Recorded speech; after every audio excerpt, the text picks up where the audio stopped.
ಯಾವ ರೀತಿಯಾದಂತಹ ರೆಸ್ಪಾನ್ಸ್ ಸಿಗ್ತಾ ಇದೆ?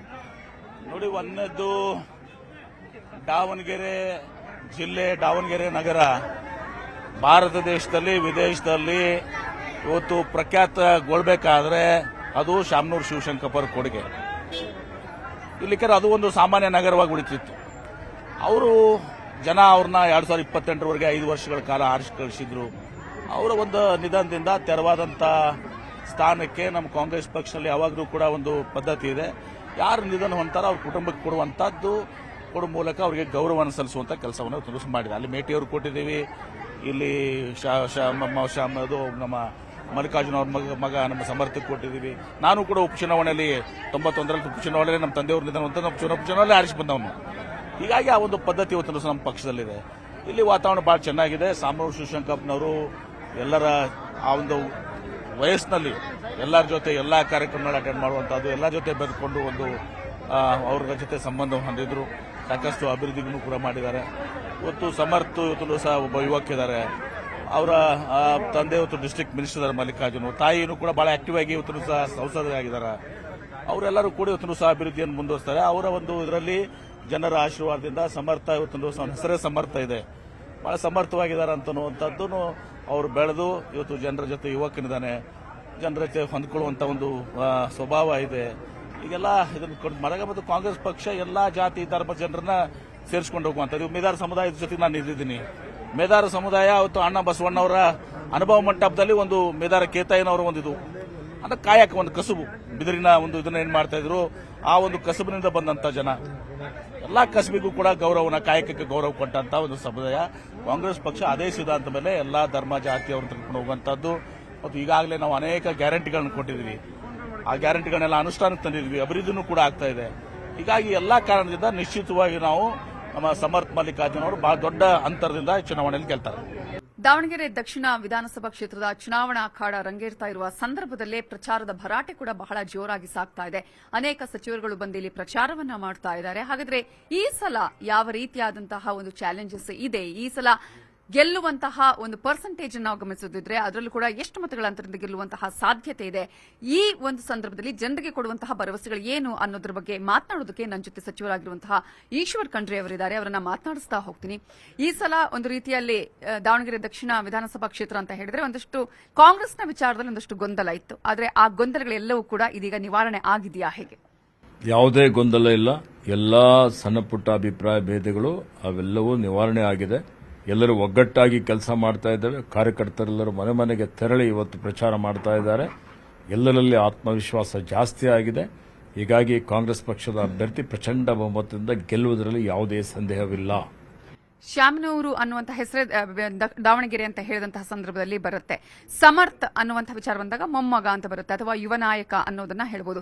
ಬಟ್ ಯಾಕೆ ಸಮರ್ಥ್ ಅನ್ನುವಂತಹ ಒಂದು ಆಯ್ಕೆಯನ್ನ ಮಾಡಬೇಕಾಯ್ತು ಅನ್ನೋದಕ್ಕೆ ಈಗಾಗಲೇ ಅನುಕಂಪದ ಅಥವಾ ಅದು ಏನು ಕಾಂಗ್ರೆಸ್ನ ಪದ್ಧತಿ ಇದೆ ಅದನ್ನೇ ಮಾಡ್ಕೊಂಡು ಬಂದ್ರು ಅಂತ ಹೇಳಿ. ಬಟ್ ಈ ಸಂದರ್ಭದಲ್ಲಿ ಸಮರ್ಥನ ಆಯ್ಕೆಯ ವಿಚಾರದಲ್ಲಿ ಯಾವ ರೀತಿಯಾದಂತಹ ಭರವಸೆಗಳನ್ನ ಜನ ಇಟ್ಕೋಬೇಕು? ನೋಡಿ, ಸಮರ್ಥನ ಬಗ್ಗೆ ಬಹಳಷ್ಟು ಜನರಿಗೆ ಅಪೇಕ್ಷೆ ಇದೆ, ಆಶಾಭಾವನೆ ಇದೆ. ಸಮರ್ಥ ಒಬ್ಬ ಯುವಕ, ಒಬ್ಬ ವಿದ್ಯಾವಂತ, ಒಬ್ಬ ರಾಜಕಾರಣದ ಮನೆಯಲ್ಲಿ ಪಳಗಿದ್ದಾನೆ. ಸಮಾಜ ಸೇವೆ ಏನು ಅಂತೇಳಿ ಅರ್ಥ ಮಾಡಿಕೊಂಡಿದ್ದಾನೆ. ಹೀಗಾಗಿ ಅವನಿಗೆ ರಾಜಕೀಯದಲ್ಲಿ ಇವತ್ತು ಹೆಚ್ಚು ಕಡಿಮೆ ಮಾಡುವಂಥ ಅವಶ್ಯಕತೆ ಇಲ್ಲ. ಅವನಿಗೆ ದೂರದರ್ಶಿತ್ವ ಇದೆ. ಮುಂದೆ ಇನ್ನೂ ಉತ್ತಮ ರೀತಿಯಲ್ಲಿ ಅಭಿವೃದ್ಧಿ ಮಾಡಬೇಕು ಅನ್ನುವಂಥ ಒಂದು ಹಂಬಲ ಇದೆ. ಅವರಪ್ಪ, ಅವರ ಅಜ್ಜ ಮಾಡಿದ್ದಂಥ ಏನು ಸೇವೆ ಇದೆ ಅದನ್ನು ಮುಂದುವರಿಸಿಕೊಂಡು ಹೋಗಬೇಕು, ಅವ್ರ ಹೆಸರಿಡಬೇಕು. ಕಾಂಗ್ರೆಸ್ ಪಕ್ಷದ ತತ್ವ ಸಿದ್ಧಾಂತಗಳೇನಿದ್ದಾವೆ ಅವೆಲ್ಲವನ್ನೂ ಅರ್ಥ ಮಾಡಿಕೊಂಡು ಆ ತತ್ವ ಸಿದ್ಧಾಂತಗಳ ಒಂದು ರೀತಿಯಲ್ಲಿ ನಡೆದುಕೊಂಡು ಬಹಳ ಉತ್ತಮವಾದಂಥ, ಸುಂದರವಾದಂಥ, ಭವ್ಯವಾದಂಥ ಸಮಾಜ ನಿರ್ಮಾಣ ಮಾಡಬೇಕು ಅನ್ನುವಂಥ ಒಂದು ಗುರಿ ಇದೆ. ಹೀಗಾಗಿ ಜನ ಸ್ವಾಭಾವಿಕವಾಗಿ ಸಮರ್ಥನ ಬಗ್ಗೆ ಆಕರ್ಷಿತರಾಗ್ತಾರೆ, ಹೆಚ್ಚಿನ ಮತಗಳನ್ನು ಕೊಡ್ತಾರೆ. ಹೀಗಾಗಿ ದುಪ್ಪಟ್ಟು ಮತದಿಂದ ಸಮರ್ಥ ಗೆಲ್ತಾರೆ. ದಾವಣಗೆರೆಯ ದಕ್ಷಿಣದ ವಿಚಾರದಲ್ಲಿ ನಾವು ನೋಡೋದಾದ್ರೆ ಕೆಲವು ಕಡೆಗಳಲ್ಲಿ ಒಂದಷ್ಟು ಉತ್ತರಕ್ಕಿಂತ ದಕ್ಷಿಣದಲ್ಲಿ ಸ್ವಲ್ಪ ಸೌಲಭ್ಯಗಳ ವಿಚಾರದಲ್ಲಿ ಜನ ಇನ್ನೂ ಕೂಡ ಭರವಸೆಗಳನ್ನು ಇಟ್ಕೊಳ್ತಾರೆ. ಇನ್ನೂ ಕೂಡ ಜಾಸ್ತಿ ನಮಗೆ ಕೆಲಸಗಳು ಆಗಬೇಕು ಅಂತ ಹೇಳಿ. ಅದರಲ್ಲೂ ಸಮರ್ಥ ಅಂತ ಹೇಳಿದಾಗ ಯುವ ನಾಯಕ ಅನ್ನುವಂಥ ಹೆಸರು ಬರುತ್ತೆ, ಉದ್ಯೋಗದ ವಿಚಾರ ಅಂತ ಹೇಳಿ. ಯಾವುದು ಪ್ರಿಯಾರಿಟಿ ಅಂತ ಹೇಳ್ತೀರಿ ಈ ಭಾಗದಲ್ಲಿ ಈಗ? ನೋಡಿ, ನನ್ನ ಪ್ರಕಾರ ಈಗಾಗಲೇ ಮೂಲಸೌಕರ್ಯಗಳಲ್ಲಿ ದಾವಣಗೆರೆ ಜಿಲ್ಲೆ ಬಹಳ ಮುಂಚೂಣಿಯಲ್ಲಿದೆ. ಶಾಮನೂರಣ್ಣ ಇರ್ಬೋದು, ಮಲ್ಲಿಕಾರ್ಜುನ ಅವರು ಇರ್ಬೋದು, ಏನು ವಿಶೇಷವಾಗಿ ಭಾಳ ಅಗಲವಾದಂಥ ವಿಶಾಲವಾದಂಥ ರಸ್ತೆಗಳು ಮಾಡಿದ್ದಾರೆ. ಚರಂಡಿ, ಕುಡಿಯೋ ನೀರು, ಬೀದಿ ದೀಪ, ಉದ್ಯಾನವನಗಳು ಮಾಡಿದ್ದಾರೆ.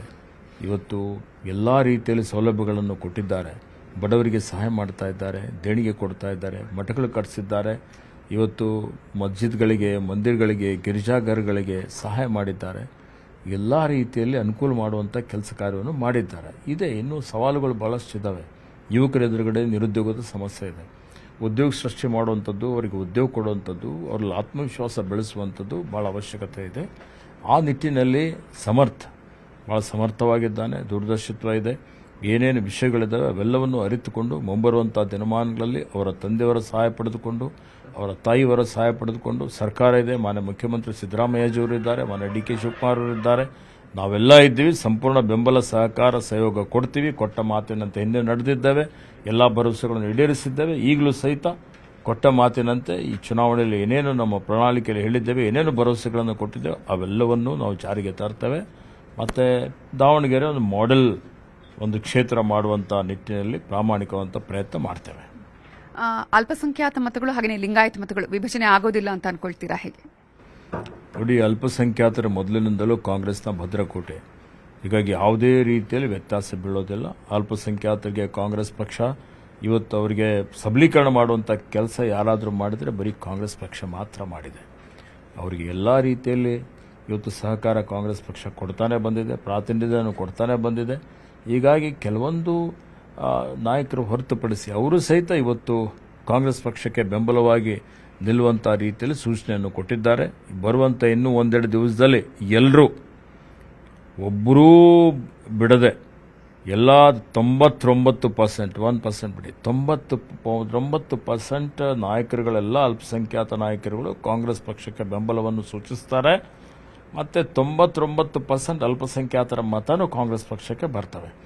ಲಿಂಗಾಯತ್ ವೀರಶೈವ ಸಮುದಾಯದ ಮತಗಳು ಇವತ್ತು ಹಿಂದಿನಗಿಂತಲೂ ಹೆಚ್ಚಿನ ರೀತಿಯಲ್ಲಿ ಇವತ್ತೇನು ಶಾಮನೂರವ್ರ ಬಗ್ಗೆ ಅನುಕಂಪ ಇದೆ, ಈ ಪರಿವಾರದ ಬಗ್ಗೆ ಕೆಲಸ ಕಾರ್ಯ ಮಾಡಿದಂಥದ್ದು ಅವ್ರು ನೋಡಿದ್ದಾರೆ. ಅವರಿಗೂ ಅಭಿವೃದ್ಧಿ ಬೇಕಾಗಿದೆ. ಯುವಕನಿಗೆ ಒಂದು ರೀತಿಯಲ್ಲಿ ಅವನಿಗೆ ನಾಯಕತ್ವ ಬೆಳೆಸಬೇಕು ಅನ್ನುವಂಥದ್ದು ಅವರ ಮನಸ್ಸಿನಲ್ಲೂ ಇದೆ. ನಾನು ಈಗಾಗಲೇ ಸುಮಾರು ಇವತ್ತು 80% ಲಿಂಗಾಯತ ಮತದಾರರಿಗೆ ಮತ್ತು ಪ್ರಮುಖ ಮುಖಂಡಗಳಿಗೆ ಭೇಟಿಯಾಗಿದ್ದೇನೆ. ಆ ಬಡಾವಣೆಗಳಿಗೆ ನಾನು ಹೋಗಿ ಪ್ರಚಾರ ಮಾಡಿದ್ದೇನೆ. ಎಲ್ಲ ಕಡೆಯಿಂದ ಭರ್ಪೂರಾಗಿ ಇವತ್ತು ಅವರ ಕಾಂಗ್ರೆಸ್ ಪಕ್ಷದ ಪರ ಅಲೆ ತೋರಿಸ್ತಾ ಇದ್ದಾರೆ, ಅವರ ಒಲವು ತೋರಿಸ್ತಾ ಇದ್ದಾರೆ. ಹೀಗಾಗಿ ಹಿಂದಿನಗಿಂತಲೂ ಜಾಸ್ತಿ ಶಾಮನೂರವರಿಗೆ ಏನು ಮತ ಹಾಕಿದ್ದರು ಲಿಂಗಾಯತರು, ಅದಕ್ಕಿಂತಲೂ ದುಪ್ಪಟ್ಟು ಮತ ಸಮರ್ಥಿಗೆ ಸಿಗ್ತದೆ. ಅದೇ ಕಾರಣಕ್ಕಾಗಿ ಶಾಮನೂರವ್ರಿಗಿಂತಲೂ ದುಪ್ಪಟ್ಟು ಮತಗಳ ಅಂತರದಿಂದ 50,000 ಮತಗಳ ಅಂತರದಿಂದ ಸಮರ್ಥ ಅವರು ಗೆಲ್ತಾರೆ ಅನ್ನುವಂಥ ಮಾತನ್ನು ಹೇಳಲಿಕ್ಕೆ ಬಯಸ್ತೇನೆ.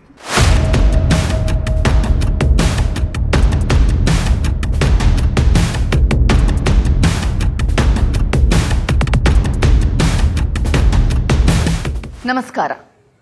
ದಾವಣಗೆರೆ ದಕ್ಷಿಣ ವಿಧಾನಸಭಾ ಕ್ಷೇತ್ರದಲ್ಲಿ ಚುನಾವಣಾ ಕಾವು ಜೋರಾಗಿರುವಂತಹ ಸಂದರ್ಭದಲ್ಲೇ ಈಗಾಗಲೇ ಚುನಾವಣಾ ಪ್ರಚಾರವನ್ನ ಮುಗಿಸಿ ನಮ್ಮ ಜೊತೆ ಮಾತನಾಡೋದಕ್ಕೆ ಯಾವ ರೀತಿಯಾಗಿ ಚುನಾವಣೆ ನಡೀತಾ ಇದೆ, ಈ ಸಲ ಚುನಾವಣೆಯ ವಿಶೇಷತೆ ಏನು, ಅದರಲ್ಲೂ ಕೂಡ ಈ ಸಲ ಸಾಕಷ್ಟು ವಿಶೇಷತೆಗಳನ್ನು ಹೊಂದಿರುವಂತಹ ಈ ಚುನಾವಣೆ ಬಗ್ಗೆ ಮಾತಾಡೋದಕ್ಕೆ ನನ್ನ ಜೊತೆ ಇದೀಗ ಅಭ್ಯರ್ಥಿಯಾಗಿರುವಂತಹ ಸಮರ್ಥ ಮಲ್ಲಿಕಾರ್ಜುನ್ ಅವರಿದ್ದಾರೆ. ಅವರ ಹತ್ರ ಮಾತನಾಡಿಸ್ತಾ ಹೋಗ್ತೀನಿ. ಸಾಕಷ್ಟು ವಿಚಾರಗಳ ಬಗ್ಗೆ ಅವ್ರ ಹತ್ರ ಮಾತನಾಡೋಣ. ಕಾರ್ಯಕ್ರಮಕ್ಕೆ ಸ್ವಾಗತ. ಹೇಗಿದ್ದೀರಾ? ಚೆನ್ನಾಗಿದ್ದೀನಿ ಮೇಡಮ್. ಚೂರು ಭಾಳ ಅಡ್ಡಾಡೋದಾಗ್ತೈತಿ. ಇದು ಕಾವು ಬರೀ ಬೇಸಿಗೆ ಅಂತ ಜೋರೈತಿ. ಎಲೆಕ್ಷನ್ ಕಾವೇನು ಇರಲ್ಲ. ಎಲ್ಲರೂ ಅವ್ರ ಜೀವನ ನಡ್ಸಕ್ ನೋಡ್ತಿದ್ದಾರೆ. ಒಂದ್ ಒಳ್ಳೆ ಅಭ್ಯರ್ಥಿನ ಎಕ್ಸ್ಪೆಕ್ಟ್ ಮಾಡ್ತಿದ್ದಾರೆ, ಒಂದ್ ಒಳ್ಳೆ MLA ನ ಎಕ್ಸ್ಪೆಕ್ಟ್ ಮಾಡ್ತಿದ್ದಾರೆ. ಸೊ ಚೆನ್ನಾಗೈತಿ. ಓಕೆ, ಈಗಾಗಲೇ ತುಂಬಾ ಕಡೆ ಅಡ್ಡಾಡ್ತಾ ಇದ್ದೀರಿ. ಯಾವ ರೀತಿಯಾಗಿದೆ ರೆಸ್ಪಾನ್ಸ್ ಜನರಿಂದ? ಭಾಳ ಚೆನ್ನಾಗಿದೆ ಮ್ಯಾಮ್, ಭಾಳ ಚೆನ್ನಾಗಿದೆ. ಯಾಕಂದ್ರೆ ನಾವು ಜಾಸ್ತಿ ನಮ್ಮ ಸ್ಟೈಲು, ನಮ್ಮ ಅಮ್ಮರ್ದು, ಆಮೇಲೆ MLA MP ಎಲೆಕ್ಷನ್ ಎರಡೂ ಅಡ್ಡಾಡಿದಾಗ ಹೋದ MLA MP ಎಲೆಕ್ಷನ್ ಜಾಸ್ತಿ ನಮ್ದು ಗ್ರಾಮ ಪಂಚಾಯತಿ ಸ್ಟೈಲ್ ಮಾಡೋದು. ಸೊ ಮನೆ ಅಡ್ಡಾಡಬೇಕು, ಎಲ್ಲರ ಮನೆಯಲ್ಲಿ ಚಾಯ್, ಕಾಫಿ, ಮಜ್ಜಿಗೆ, ನೀರು, ಶರ್ಬತ್ ಏನಾರ ಕುಡ್ದೆ ಮುಂದೋಗ್ಬೇಕು. ಸೊ ಭಾಳ ಚೆನ್ನಾಗೈತಿ. ಜನರ ಜೊತೆ ಮಾತಾಡೋದು, ಅವ್ರದ್ದು ಉದ್ಯೋಗ ಪರವಾಗಿ ಏನು ವಿಚಾರಗಳು ಇಟ್ಕೊಂಡಾರೆ, ಏನು ಕನಸುಗಳು ಇಟ್ಕೊಂಡಾರೆ. ಸೊ ಭಾಳ ಚೆನ್ನಾಗೈತಿ. ಈ ಹಿಂದೆ ಎಲ್ಲ ಅಜ್ಜನ ಪರವಾಗಿ ಅಥವಾ ಅಪ್ಪ ಅಥವಾ ಅಮ್ಮನ ಪರವಾಗಿ ಎಲ್ಲ ಪ್ರಚಾರಕ್ಕೆ ಹೋಗ್ತಾ ಇದ್ರಿ. ಈ ಸಲ ನೀವೇ ಅಭ್ಯರ್ಥಿ, ಏನ್ ಡಿಫ್ರೆನ್ಸ್ ಅನಿಸ್ತಾ ಇದೆ? ಫಸ್ಟಿಗೆ ಚೂರು ಸ್ಟ್ರೆಸ್ಫುಲ್ ಅನ್ಸತ್ರಿ ಮ್ಯಾಮ್. ಬಟ್ ಈಗ 1-2 ದಿನ ಆದ್ಮೇಲೆ ನಮ್ಮ ಎಲ್ಲರದು ಆಶೀರ್ವಾದ ಏನೈತಲ್ರಿ ಮ್ಯಾಮ್, ಅದು ಪಡ್ಕೊಂಡು ಅದ್ರ ಶಕ್ತಿ ಏನೈತಂತ ಅನುಭವಿಸ್ತದ್ರಿ. ಯಾಕಂದರೆ ಎಲ್ಲರೂ ನಮ್ಮ ಜೊತೆ ಇದ್ದಾರೆ. ಸೊ ಏನು ಹಂಗೆ ಯೋಚನೆ ಮಾಡೋದೇ ಬೇಕಿತ್ತು ಮ್ಯಾಮ್. ಸೊ ನಮ್ಮವರು, ನಮ್ಮ ಫ್ಯಾಮಿಲಿ ಇರಲಿ, ನಮ್ಮ ಕಾರ್ಯಕರ್ತರು, ಕಾಂಗ್ರೆಸ್ ಮುಖಂಡರು ಯಾರ್ಯಾರು ಇದ್ದಾರೆ, ಸೊ ಭಾಳ ಚೆನ್ನಾಗಿ ಅನಿಸುತ್ತೆ. ಓಕೆ, ನೀವು ಅಜ್ಜನಿಂದ ಈ ರೀತಿಯಾದಂತಹ ಮಾರ್ಗದರ್ಶನಗಳನ್ನೇನಾದರೂ ಯಾವತ್ತಾದ್ರೂ ಪಡ್ಕೊಂಡಿದ್ರಾ? ನಿಜ ಹೇಳ್ಬೇಕಂದ್ರೆ ಮ್ಯಾಮ್, ನಾವು ಯಾವಾಗೂ ಈ ರಾಜನೀತಿ ಬಗ್ಗೆ ಮಾತಾಡಿಲ್ಲ. ಯಾವಾಗಲೂ ಕೆಲಸದ ಬಗ್ಗೆನೇ ಇತ್ತು, ಇಲ್ಲಾಂದರೆ ಸೇವೆ ಮಾಡೋದ ಬಗ್ಗೆ. ಸೊ ಇದೂ ಒಂದು ಏನಂತಾರೆ ಸರ್ಕಮ್ಸ್ಟಾನ್ಸ್ ಆಗಬೇಕು ರಾಜನೀತಿಯಲ್ಲಿ ಕಾಲಿಡೋದು. ಯಾಕಂದರೆ ನಾವು ಯಾವಾಗಲೂ ಬೇರೆಯವ್ರ ಪರವಾಗಿ ಅಡ್ಡಾಡ್ತಿದ್ವಿ. ಈಗ ಸ್ವಂತ ಕ್ಯಾಂಡಿಡೇಟ್ ಆಗಿ ಅದು ಬೇರೆದೇ ಸ್ಟೈಲ್ ಇರ್ತದೆ. ಒಂದು ಫ್ಯಾಮಿಲಿ ಅಂತ ಹೇಳಿ ಬಂದಾಗ ಪಾಲಿಟಿಕ್ಸ್ಗೆ ಕೆಲವೊಂದು ಸಲ ನಾವು ಅಂದ್ಕೊಂಡಿರ್ತೀವಿ ನಾವು ಯಾವತ್ತಾದ್ರೂ ಒಂದಿನ ಬರಬಹುದೇನೋ ಅಥವಾ ನಾವು ಬರದೇನೋ ಇರಬಹುದು. ಬಟ್ ನಿಮ್ಮ ಮನಸ್ಸಲ್ಲಿ ಯಾವತ್ತಾದ್ರೂ ನಾನು ಬರಬಹುದೇನೋ ಅನ್ನುವಂಥ ಯೋಚನೆ, ಕಲ್ಪನೆ ಇತ್ತಾ? ಯಾವಾಗುದಿಲ್ರಿ ಮ್ಯಾಮ್, ಯಾವಾಗುದಿಲ್ಲ. ಯಾಕಂದ್ರೆ ನಾವು ನಮ್ಮ ತಂದೆ ಇಲ್ಲಾಂದ್ರೆ ನಮ್ಮ ಅಜ್ಜರು ಇಲ್ಲಾಂದ್ರೆ ಅಮ್ಮ ಜೊತೆ ಮಾತಾಡಕ್ಕಾರ ಯಾವಾಗ್ಲೂ ಓದೋದ್ ಬಗ್ಗೆ ಮಾತಾಡ್ತಿದ್ವಿ, ಇಲ್ಲಾಂದ್ರೆ ಕೆಲಸ ಮಾಡೋದ್ ಬಗ್ಗೆ ಮಾತಾಡ್ತಿದ್ವಿ. ಈಗ ನಮ್ಮ ಅಜ್ಜರು ನಾನು ಮುಂದೆ ಇನ್ನೊಂಚೂರು ಜಾಸ್ತಿ ಓದೋಣ ಅಂತ ಒಂದಿಷ್ಟ ಇಟ್ಕೊಂಡಿದ್ದೆ ಚಿಕ್ಕವನಿದ್ದಾಗ, ಒಂದು 5 ವರ್ಷ ಹಿಂದೆ. ಅವಾಗ ಅವರು ನನಗೆ ಏನ್ ಅಡ್ವೈಸ್ ಕೊಟ್ರು ಅಂದ್ರೆ, ಭತ್ತ ತಿಕ್ಕದ್ ಕಲಿ, ಅದಾದ್ಮೇಲೆ ನೋಡೋಣ. ಸೊ ಹಂಗೆ ಕೆಲಸ ಮಾಡೋದ್ರಲ್ಲೇ ಅದೇ ನಮ್ದು ಕಾಯಕವೇ ಕೈಲಾಸ. ಸೊ ಹಂಗೆ ಇದ್ರು ನಮ್ಮ ಅಜ್ಜ. ಸೊ ಚೆನ್ನಾಗಾಯ್ತು. ಈಗ ಈ ಎಲ್ಲ ಮಾತುಕತೆಗಳಾಯ್ತು, ಅಜ್ಜ ತೀರ್ಕೊಂಡ ನಂತರ ಎಲೆಕ್ಷನ್ ಬರುವಂಥದ್ದು ಮಾತುಕತೆಗಳು. ನಿಮಗೆ ಫಸ್ಟ್ ರಿಯಾಕ್ಷನ್ ಅಥವಾ ನಿಮ್ಮ ಮನಸ್ಸಲ್ಲಿ ಬಂದಂತಹ ಥಾಟ್ ಏನು ಅಂತ ಹೇಳಿ?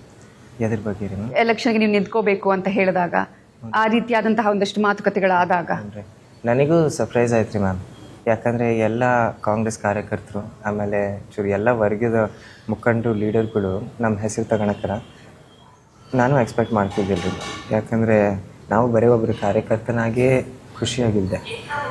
ಆದರೆ ಸೇವೆ ಮಾಡುವಂಥ ಒಂದು ಆದೇಶ ಕೊಟ್ಟ ಮೇಲೆ ನಮ್ಮ ಪಾರ್ಟಿದೆಲ್ಲ ಕಾರ್ಯಕರ್ತರು, ಮುಖಂಡರು ಅದಕ್ಕೆ ಪಾಲನೆ ಮಾಡೋದು ನಮ್ಮ ಕರ್ತವ್ಯ. ಶಾಮನೂರು ಶಿವಶಂಕರಪ್ಪ ಅಂತ ಹೇಳಿದ್ರೆ ದಾವಣಗೆರೆಗೆ ಒಂದು ವಿಶೇಷವಾದಂತಹ ಹೆಸರು. ದಾವಣಗೆರೆ ಅಂದರೆ ಶಾಮನೂರು ಶಿವಶಂಕರಪ್ಪ ಅನ್ನುವಂಥದ್ದು, ಆ ಒಂದು ನಾಮಬಲದ ಶಕ್ತಿ ಇದೆ. ಆ ಫೀಲ್ ನಿಮ್ಮ ಜೊತೆ ಇದೆ, ಏನು ಅನಿಸ್ತಿದೆ?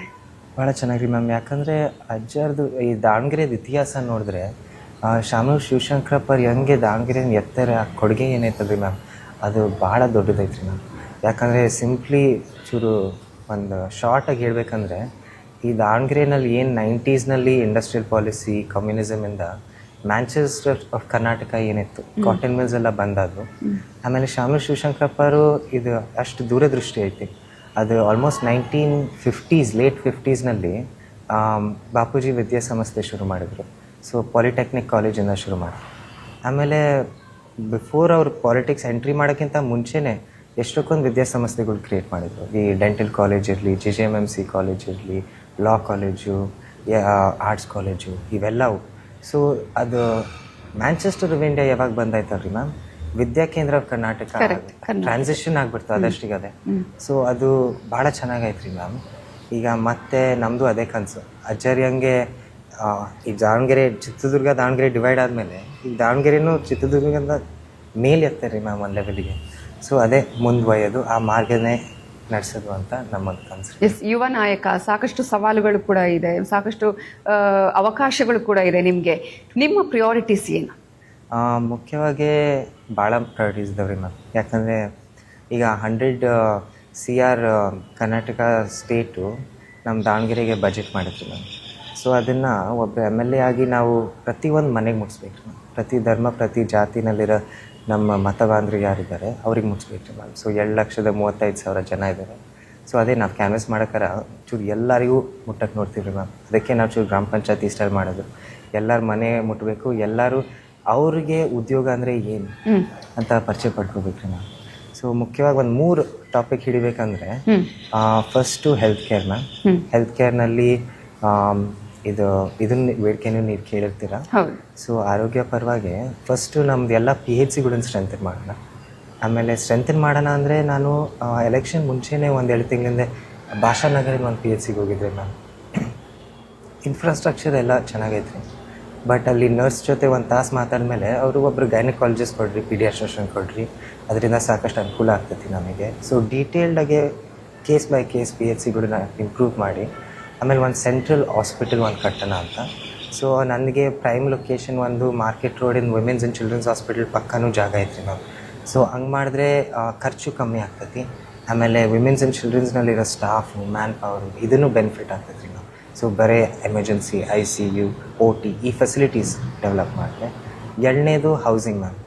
ಸೊ ಭಾಳ ಜನ ನೀವು ಅಡ್ಡಾಡಕರನು ಹೌಸಿಂಗ್ ಬಗ್ಗೆ ಹೇಳ್ತಾರೆ. ಬಾಡಿಗೆ ಮನೆಯಲ್ಲಿದ್ದೀವಿ, ಇಲ್ಲಾಂದರೆ ಮನೆ ಇಲ್ಲ, ಭಾಳ ಜನ ಒಂದೇ ಮನೆಯಲ್ಲಿ ಇರ್ತೀವಿ. ಸೊ ಈಗ ಅಲ್ಲೇ ನಮ್ದು AK ಕಾಲನಿಗೆ ಹೋದಾಗ ಅಲ್ಲಿ ಒಂದು 150 ಮನೆಗಳು ಸ್ಲಮ್ ಬೋರ್ಡಿಂದ ಡೆವಲಪ್ ಆಗ್ತಿದ್ದಾವೆ ನಾವು. ಸೊ ಇದು ಪ್ಲಾಸ್ಟ್ರಿಂಗು, ಟೈಲ್ ವರ್ಕ್ ಸ್ಟೇಜಸ್ನಲ್ಲಿದ್ದಾವೆ. ಸೊ ಹಂಗೆ ಅದನ್ನು ಮುಂದುವರಿಯೋದು. ಸೊ ಇದು ಸ್ಲಮ್ ಬೋರ್ಡಿಂದ ಮನೆ ಡೆವಲಪ್ ಮಾಡೋಣ, ಇಲ್ಲಾಂದರೆ ಆಶ್ರಯ ಯೋಜನೆಯಿಂದ ಮನೆ ಡೆವಲಪ್ ಮಾಡೋಣ, ಇಲ್ಲಾಂದರೆ ಗವರ್ಮೆಂಟ್ ಸ್ಕೀಮ್ಸು ಸಿಕ್ಕಾಬಟ್ಟಿದ್ದಾವೆ. ನಿಮ್ದು ಒಂದು ಚಿಕ್ಕ ಸೈಟ್ ಇದ್ದರೆ ಒಂದು 3 ಲಕ್ಷ 5 ಲಕ್ಷ ಸರ್ಕಾರ ಕೊಡ್ತೈತಿ ಮನೆ ಕಟ್ಟೋಕ್ಕೆ. ಸೊ ಇವೆಲ್ಲ ನಮ್ಮ ಜನಕ್ಕೆ ತಲುಪಿಸೋದು. ಆಮೇಲೆ ಆ ತಲುಪಿಸೋದ್ರಲ್ಲಿ ನಮ್ಮ ಶಾಮನೂರವ್ರು ಭಾಳ ಚೆನ್ನಾಗಿ ಮಾಡಿರಿ ಮ್ಯಾಮ್. ಯಾಕಂದರೆ ಈ 5 ಗ್ಯಾರಂಟಿ ಯೋಜನೆಗಳು ಏನಿದಾವೆ ಆಲ್ಮೋಸ್ಟ್ ಐ ಥಿಂಕ್ ಈ 5 years ಆದಾಗ ಅವ್ರು ಆಲ್ಮೋಸ್ಟ್ ಅರೌಂಡ್ 2000 CR ನಮ್ಮ ದಾವಣಗೆರೆ ಸೌತಿಗೆ ಮುಟ್ತೈತಿ. ಒಂದು 8 to 10,000 CR ನಮ್ಮ ದಾವಣಗೆರೆ ಡಿಸ್ಟ್ರಿಕ್ಟಿಗೆ. ಆಮೇಲೆ ಅದು most highest performing district guarantee ಯೋಜನೆಗಳ ಜೊತೆ. ಸೊ ಅದೇ ಸರ್ಕಾರ ಆಮೇಲೆ ಜನ ಮಧ್ಯ ಆ ಗ್ಯಾಪ್ ಫಿಲ್ ಮಾಡೋದೇ ಆಮೇಲೆ ಇದು ಜವಾಬ್ದಾರಿ. ಸೊ ಅದು ಮಾಡ್ಕೊತ ಬಂದಿವ್ರಿ ಮ್ಯಾಮ್. ಆಮೇಲೆ ಮೂರನೇದು ನಾನು ಚೂರು ಎಂಪ್ಲಾಯ್ಮೆಂಟ್ ಮೇಲೆ ಫೋಕಸ್ ಮಾಡೋಣ ಅಂತ. ಸೊ ನಮ್ಮ ದಾವಣಗೆರೆ ಏನಾಗೈತೆ ರೀ ಮ್ಯಾಮ್, ವಿದ್ಯಾಕೇಂದ್ರ ಆಗಿ ಈ ಟರ್ಷಿಯರಿ ಸೆಕ್ಟರ್ ಜಾಬ್ಸು, ಸೊ ಇದು ಟೀಚಿಂಗ್ ಅಂಥವು ಜಾಬ್ಸು, ಇಲ್ಲಾಂದರೆ ಡಾಕ್ಟರ್ಸ್ ಆಗೋದು. ಸೊ ಅದರಲ್ಲಿ ಭಾಳ ಒಳ್ಳೆ ಪರ್ಫಾರ್ಮೆನ್ಸ್ ಐತಿ ಬೇರೆ ಡಿಸ್ಟ್ರಿಕ್ಸಿಗೆ ಕಂಪೇರ್ ಮಾಡಿದೆ, ಬೇರೆ ಸಿಟೀಸಿಗೆ. ಸೊ ಅದನ್ನು ಚೆನ್ನಾಗಿ, ಯಾಕಂದರೆ ಮೋರ್ ಹೈ ಪೇಯಿಂಗ್ ಜಾಬ್ಸು, ಚೂರು ತಲೆ ಉಪಯೋಗಿಸೋದು ಜಾಸ್ತಿ, ಮೊನಾಟನಿ ಕಮ್ಮಿ ಇರ್ತೈತಿ. ಆಮೇಲೆ ಎಲ್ಲರೂ ಅಂಥದ್ದೇ ಕನ್ಸು ಕಾಣ್ತಾರೆ, ಅಂಥವು ಜಾಬ್ಸ್, ನಮ್ಮ ಮಕ್ಕಳು ಅಂಥ ಜಾಬ್ಸ್ ಮಾಡಬೇಕು. ಯಾಕಂದ್ರೆ ಯಾರೇ ಎಷ್ಟೇ ಇಲ್ಲಿ ಎಜುಕೇಶನ್ ಪಡ್ಕೊಂಡ್ರು ಕೂಡ ಆಮೇಲೆ ಜಾಬ್ಗೆ ಹೋಗೋದು ಬೇರೆ ಕಡೆಗೆ. ಸೊ ಅದಕ್ಕೆ ಅದು ಅರ್ಬನೈಸೇಷನ್ ಏನಾಗ್ತೈತೆ ಅಲ್ರಿ ಮ್ಯಾಮ್, ಅದು ಒಂದು ರಿಯಾಲಿಟಿ ಆಗಿಬಿಟ್ಟೈತಿ. ಈಗ ಇಂಡಿಯಾನಲ್ಲಿ, ಪೂರ್ತಿ ವರ್ಲ್ಡ್ನಲ್ಲಿ ಎಲ್ಲರೂ ಚೂರು ಮೆಗಾ ಸಿಟೀಸಿಗೆ ಹೋಗ್ತಾರೆ. ನಮ್ಮ ದಾವಣಗೆರೆ ತುಮಕೂರು ಕ್ಲಸ್ಟರ್ ಆಗಲಿ, ನಮ್ಮ ಡೆಲ್ಲಿ NCR ಕ್ಲಸ್ಟರ್ ಆಗಲಿ, ಡೆಲ್ಲಿ, ನೋಯ್ಡಾ, ಗುರ್ಗಾಂವ್. ಸೊ ಅದು ಚೂರು ನ್ಯಾಚುರಲ್ ಆಗಿಬಿಟ್ಟೈತೆ ಎಕಾನಮಿನಲ್ಲಿ. ಆದರೆ ಅದನ್ನು ಚೂರು ಕೌಂಟರ್ ಬ್ಯಾಲೆನ್ಸ್ ಮಾಡಬೇಕು. ಸೊ ಅದು ನನಗೆ ಕೇಳಿದ್ರೆ ಇಂಡಸ್ಟ್ರಿಯಲ್ ಪಾಲಿಸಿ ನಮ್ದು ಏನೈತೆ ರೀ ಮ್ಯಾಮ್, ಅದನ್ನೇ ಚೂರು ಟ್ವೀಕ್ ಮಾಡ್ಬೋದು ಸರ್ಕಾರ, ಅಲ್ಲೇ ಮಾಡ್ತಾಯಿತ್ತು. ಸೊ Tier 2, Tier 3 ಸಿಟೀಸಿಗೆ ಇದು ಇನ್ಸೆಂಟಿವ್ಸ್ ಕೊಡ್ತಿದ್ದಾರೆ ಕಂಪ್ನೀಸಿಗೆ ಮೂವ್ ಆಗೋಕ್ಕೆ. ಸೊ ಐ ಥಿಂಕ್ ದಾವಣಗೆರೆ ಒಂದು ಪ್ರೈಮ್ ಕ್ಯಾಂಡಿಡೇಟ್ ಅದಕ್ಕೆ. ಯಾಕಂದರೆ ವಿದ್ಯಾಕೇಂದ್ರ ಐತಿ, ನಮ್ಮ ಕಾಲೇಜಸ್ಸು, ಇನ್ಸ್ಟಿಟ್ಯೂಟ್ಸು ಯಾವೆಲ್ಲ ಇದಾವೆ ದಾವಣಗೆರೆಯಿಂದ ಒಂದು ಡೈರೆಕ್ಟ್ ಪೈಪ್ಲೈನೇ ಮಾಡ್ಕೋಬೋದು ಇವರು. ಇಲ್ಲಿ ದಾವಣಗೆರೆನಲ್ಲಿ ಒಂದು ಅವ್ರದ್ದು ಬ್ರಾಂಚ್ ಏನಾರ ಸೆಟಪ್ ಮಾಡ್ಕೊಂಡು. ಸೊ ಮ್ಯಾನ್ ಪವರ್ ಐತಿ, ಆ ಲೇಬರ್ ಮೊಬಿಲಿಟಿ ಸಮಸ್ಯೆ ಬರೋಲ್ಲ. ಮತ್ತು ದಾವಣಗೆರೆಯಿಂದ ಬೆಂಗಳೂರು ಹೋಗೋದು. ಸೊ ಕಂಪನೀಸು ಬೆನಿಫಿಟ್ ಆಗ್ತಾರೆ, ಇನ್ಸೆಂಟಿವ್ಸ್ ಕೊಡೋಣ ಸರ್ಕಾರದಿಂದ, ಬಂದೇ ಬರ್ತಾರೆ. ಎಸ್, ಈಗ ನೀವು ಹೇಳಿದ್ರಿ ಅಂದರೆ ನಿಮ್ಮ 3 priorities ಬಗ್ಗೆ ನೀವು ಮಾತಾಡಿದ್ರಿ. ಇಮಿಡಿಯೇಟ್ MLA ಆದಂತಹ 100 ದಿನದಲ್ಲಿ ಇಮಿಡಿಯೇಟ್ ಆಗಿ ಮಾಡಬೇಕಾದಂತಹ ಒಂದು ಕೆಲಸ ಅಂತ ಹೇಳಿದ್ರೆ ಯಾವುದು? ಈ ಹಾಸ್ಪಿಟಲ್ ವಿಚಾರ ನಮ್ಮ ಮುಂದೆ ಒಯ್ಯಕ್ಕೆ ಇಷ್ಟಪಡ್ತೀನಿ. ಓಕೆ, ಈಗ ನೀವು ಪ್ರಚಾರದ ಸಂದರ್ಭದಲ್ಲಿ ನಾವು ನೋಡಿದ್ವಿ, ಎಲ್ಲೂ ಕೂಡ ಈ ಹಿಂದೆ ಕೂಡ ಅಮ್ಮನ ಎಲೆಕ್ಷನ್ ಟೈಮಲ್ಲೂ ಕೂಡ ಚಪ್ಪಲಿ ಹಾಕ್ಕೊಂಡು ನೀವು ಪ್ರಚಾರ ಮಾಡ್ತಾ ಇರಲಿಲ್ಲ. ಈ ಸಲ ಕೂಡ ಅದನ್ನೇ ನಾವು ನೋಡಿದ್ವಿ. ಯಾಕೆ? ಅದರ ಮೇಲಿರುವಂತಹ ನಿಮ್ಮ ನಂಬಿಕೆ ಏನು? ಏನಿಲ್ರಿ ಮ್ಯಾಮ್, ಸಿಂಪಲ್ ಆಗಿ ಯಾರ ಸಿಕ್ಕರೆ ಚಪ್ಪಲಿ ಹಾಕೊಂಡಿಲ್ಲಂಗೆ ನಮಸ್ಕಾರ ಮಾಡಬೇಕು. ಪ್ರತಿ 2 ಹೆಜ್ಜೆ ಯಾರ ಸಿಗ್ತಾರೆ ನನಗೆ. ಸೊ ಮತ್ತೆ ಚಪ್ಪಲಿ ಹಾಕೋದು ಬಿಚ್ಚೋದು ಒಂದು ಕಾಂಪ್ಲಿಕೇಶನ್ ಆಗ್ತೈತ್ರಿ ಮ್ಯಾಮ್. ಆಮೇಲೆ ಇದು ಏನಾಗ್ತದ್ರಿ ಮ್ಯಾಮ್, ಇದು ತಿಳ್ಕೊಂಡಂಗೆ ಒಂದು ಅರ್ಕೆ ಇಲ್ಲಾಂದರೆ ಮನ್ನತ್ತಿರ್ಬೋದು. ಬಟ್ ಇದು ಇದ್ರೇನು ನಂದು, ಆಮೇಲೆ ಭಗವಂತರ ಮತ್ತೆ. ಸೊ ಅದು ನನಗೇನು ಅನ್ಸತಿ, ಯಾರಿಗೂ ಅದ್ರ ಬಗ್ಗೆ ಒಪಿನಿಯನ್ ಇಟ್ಕೋಬಾರ್ದು ನಾವು. ಈ ಡಿಜಿಟಲ್ ಏಜ್ನಲ್ಲಿ ಎಲ್ಲರಿಗೂ ಎಲ್ಲದ್ರ ಬಗ್ಗೆ ಒಪಿನಿಯನ್ ಇಟ್ಕೊಳಕ್ಕೆ ಇಷ್ಟ, ಒಳ್ಳೇದಿರಲಿ ಕೆಟ್ಟದಿರಲಿ. ಬಟ್ ಇದು ಯಾರ್ದು ಭಕ್ತಿ ಬಗ್ಗೆ. ಸೊ ಅದ್ರ ಬಗ್ಗೆ ಯಾರಿಗೂ ಏನೋ ಒಪಿನಿಯನ್ ಇಟ್ಕೊಳ್ಳೇಬಾರ್ದು. ಒಳ್ಳೇದಿರಲಿ ಕೆಟ್ಟದಿರಲಿ ಒಪಿನಿಯನ್ನೇ ಇರಬಾರ್ದು. ಅದು ನನ್ನ ಸ್ವಂತ ಮಾಡ್ತಿರೋದು. ಸೊ ಅಲ್ಲಿಗೆ ಬಿಡಲ್ಲ. ಎಸ್, ಈಗ ನೀವು ಅಂದರೆ ಫಾರಿನಲ್ಲಿ ಎಜುಕೇಷನ್ ಕೂಡ ಕಂಪ್ಲೀಟ್ ಮಾಡಿದ್ರಿ. ಅಲ್ಲಿ ನೋಡಿದಂಥ ಸಂದರ್ಭದಲ್ಲಿ, ಇಲ್ಲಿ ಬಂದಂಥ ಸಂದರ್ಭದಲ್ಲಿ ನಿಮಗೆ ಏನಾದರೂ ಚೇಂಜಸ್ ಮಾಡಬೇಕು ನಮ್ಮಲ್ಲೂ ಕೂಡ ಅಂತ ಅನಿಸಿದ್ದು ಇದೆಯಾ ಯಾವುದಾದ್ರೂ ವಿಷಯಗಳಲ್ಲಿ? Definitely ma'am. ಈಗ ಪ್ರತಿಯೊಂದು ವಿಷಯ ತಗೊಂಡ್ರೆ ಈ ಡೆವಲಪ್ಡ್ ಎಕಾನಮೀಸು ಆಮೇಲೆ ನಮ್ಮದು ಡೆವಲಪಿಂಗ್ ಎಕಾನಮಿನಲ್ಲಿ ಭಾಳ ಡಿಫ್ರೆನ್ಸ್ ಇರ್ತದೆ ರೀ ಮ್ಯಾಮ್. ಸೊ ಓಕೆ, ನಮ್ಮ ಒಂದಷ್ಟು ಜನರಿಗೆ ನೀವು ಏನು ಕಲ್ತಿದ್ದೀರಿ ಅನ್ನೋದನ್ನ ಹೇಳೋದಾದ್ರೆ, ನಂದು background economics and management. But ಮಜಾ ಏನಂದರೆ ನಾನು ಇಲ್ಲಿ ದಾವಣಗೆರೆಗೆ ಬಂದು ನಮ್ಮ ಗೌರ್ಮೆಂಟ್ ITI ಕಾಲೇಜ್ನಲ್ಲೇ ವೆಲ್ಡಿಂಗ್ ಕಲ್ತಿದ್ದೆ ಮ್ಯಾಮ್. ಸೊ ಅಲ್ಲಿ ಏನು ಒಳ್ಳೆ ಎನ್ವೈರ್ಮೆಂಟ್ ಅಂದರೆ ನಾನು ಕಲಿಸಿರೋದು 17-18 year olds. ನಮ್ಮ ಸಂತೆಬೆನ್ನೂರು, ಒಬ್ನು ಸಂತೆಬೆನ್ನೂರಿಂದ ಒಬ್ನು ನಮ್ಮ ಕೊಕ್ನೂರಿಂದ ಇದ್ದ. ಆಮೇಲೆ ನಾನು ಅವಾಗ ಐ ಥಿಂಕ್ 26 ಇಯರ್ಸ್. ಸೊ ಅದೇ ರೀ ಮ್ಯಾಮ್, ಅದು ಜನಸಂಪರ್ಕ ಅನ್ನೋದು ಯಾರು ನಿಮಗೆ ಏನು ಕಳಿಸ್ತಾರೆ ಅಂತ ಹೇಳೋಕ್ಕೆ ಆಗಲ್ಲ ರೀ ಮ್ಯಾಮ್. ಸೊ ವೆಲ್ಡಿಂಗ್ ಭಾಳ ಚೆನ್ನಾಗಂತು, ಯಾಕಂದರೆ ನಾನೀಗ ಇಂಡಸ್ಟ್ರಿನಲ್ಲೂ ಕೆಲಸ ಮಾಡೋಕ್ಕಾರ ನಂದು ಕನಸಿತ್ತು ಚೂರು ಎಂಜಿನಿಯರಿಂಗ್ ಫೀಲ್ಡ್ನಲ್ಲಿ ಏನಾರ ಕೈಯಿಂದ ಮಾಡೋಣ. ಸೊ ಅದು ಒಂದು ಹಸು ಐತಿ ಮ್ಯಾಮ್, ಎಲ್ಲದೂ ಕಲಿಬೇಕು, ಏನು ಸಿಗ್ತತಿ ಆ ವಿದ್ಯಾಭ್ಯಾಸ ಮಾಡೋಣ ಅಂತ. ಸೊ ಅದು ಭಾಳ ಚೆನ್ನಾಗಿ ಅನಿಸ್ತು. ಆಮೇಲೆ ಅದೇ ಈ ಡೆವಲಪಿಂಗ್ ಕಂಟ್ರೀಸ್ ಆ ಡಿಫ್ರೆನ್ಸ್ ಏನೈತೆ ಮ್ಯಾಮ್, ಅದು ಐ ಥಿಂಕ್ ನಂದು ಆ್ಯಸೆಟ್ಟು. ಯಾಕಂದರೆ ಅದೆಲ್ಲ ಎಕ್ಸ್ಪೀರಿಯೆನ್ಸ್ ಮಾಡೀನಿ. ಒಂದು ಟ್ರೈನ್ ಸ್ಟೇಷನ್ ಇದ್ದರೆ ಹೆಂಗಿರಬೇಕು, ಒಂದು ಏರ್ಪೋರ್ಟ್ ಇದ್ದರೆ ಹೆಂಗಿರಬೇಕು, ಈ ಮೂಲಭೂತ ಸೌಲಭ್ಯಗಳು ಸೌಕರ್ಯಗಳು ಅವು ಹೆಂಗಿರಬೇಕು, ಸ್ಟ್ಯಾಂಡರ್ಡ್ಸ್ ಏನಿದ್ದಾವೆ. ಸೊ ಅದನ್ನೇ ಗ್ಯಾಪ್ ಬ್ರಿಡ್ಜ್ ಮಾಡೋದು, ಅದೇ ಮಾಡ್ಕೊತ ಬಂದಿನಿ ಮ್ಯಾಮ್ 5 ವರ್ಷ. ಯಾಕಂದರೆ ನಾವು ಇನ್ಸ್ಟಿಟ್ಯೂಟ್ನಲ್ಲಿರಲಿ ಫ್ಯಾಕ್ಟ್ರಿನಲ್ಲಿರಲಿ ಕೆಲಸ ಮಾಡೋಕ್ಕಾರ. ಸೊ ಅದೇ ಆ ಗ್ಲೋಬಲ್ ಸ್ಟ್ಯಾಂಡರ್ಡ್ಸ್ ಏನಿದ್ದಾವೆ ಅದ್ರ ಪ್ರಕಾರನೇ ನಡ್ಸೋಕೆ ನೋಡ್ತೀವಿ ಮ್ಯಾಮ್. ಒಂದು ಪೊಲಿಟಿಕಲ್ ಬ್ಯಾಕ್ಗ್ರೌಂಡ್ ಇರುವಂತಹ ಫ್ಯಾಮಿಲಿಯಲ್ಲಿ ಇದ್ದು ಈಗ ನೀವು ಎಲೆಕ್ಷನ್ಗೆ ಹೋಗ್ತಾ ಇರುವಂಥದ್ದು, ನಿಮಗೆ ಅದು ಯಾವ ರೀತಿ ಬೂಸ್ಟ್ ಕೊಡ್ತಾ ಇದೆಯಾ ಅಥವಾ ಸ್ವಲ್ಪ ಚಾಲೆಂಜಸ್ ಅಥವಾ ಸ್ವಲ್ಪ ಸವಾಲುಗಳು ಅಂತ ಅನ್ನಿಸ್ತಾ ಇದೆಯಾ, ಹೇಗೆ? ಭಾಳ ಜನ ಅದೇ ಕೇಳ್ತಾರೆ ರೀ ಮ್ಯಾಮ್, ಇದು ಒಂದು ಬೂನ ಇಲ್ಲಾಂದರೆ ಶಾಪನ ಅಂತ. ಸೊ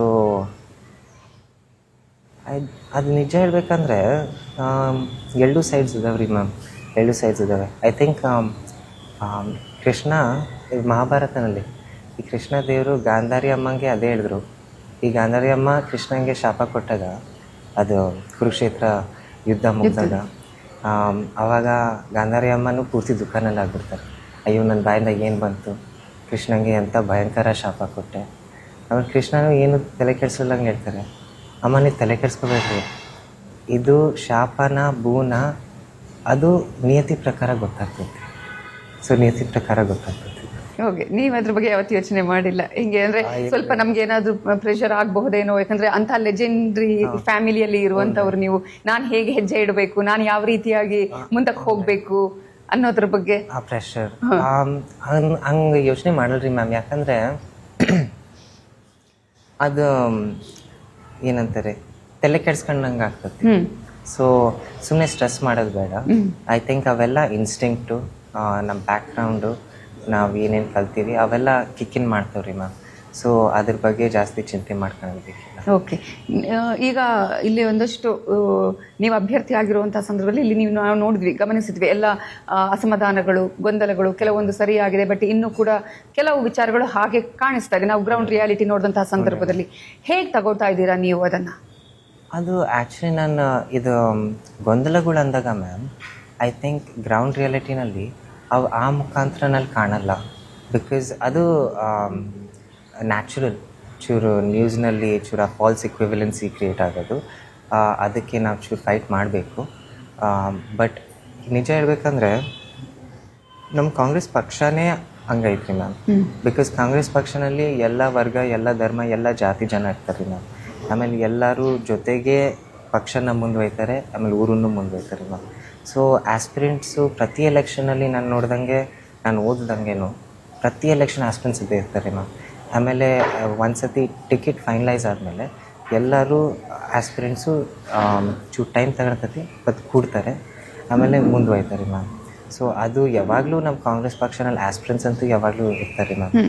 ಬಟ್ ಕೊನೆಗೆ ಟಿಕೆಟ್ ಅನೌನ್ಸ್ ಆದಮೇಲೆ ನಾವು ನೋಡಿದ್ವಿ, ಜಬ್ಬರ್ ಸಾಬ್ ಇರಲಿ, ಸಾದಿಕ್ ಪೈಲ್ವಾನ್ರು ಇರಲಿ, ಎಲ್ಲರೂ ಕೂಡಿ ಪಕ್ಷನ ಗೆಲ್ಲಿಸ್ಬೇಕು, ನಮ್ಮ ಊರನ್ನ ಉದ್ಯೋಗ ಆಗೋದು ಮುಖ್ಯ ಅಂತ ಬರ್ತಾರೆ ಮ್ಯಾಮ್.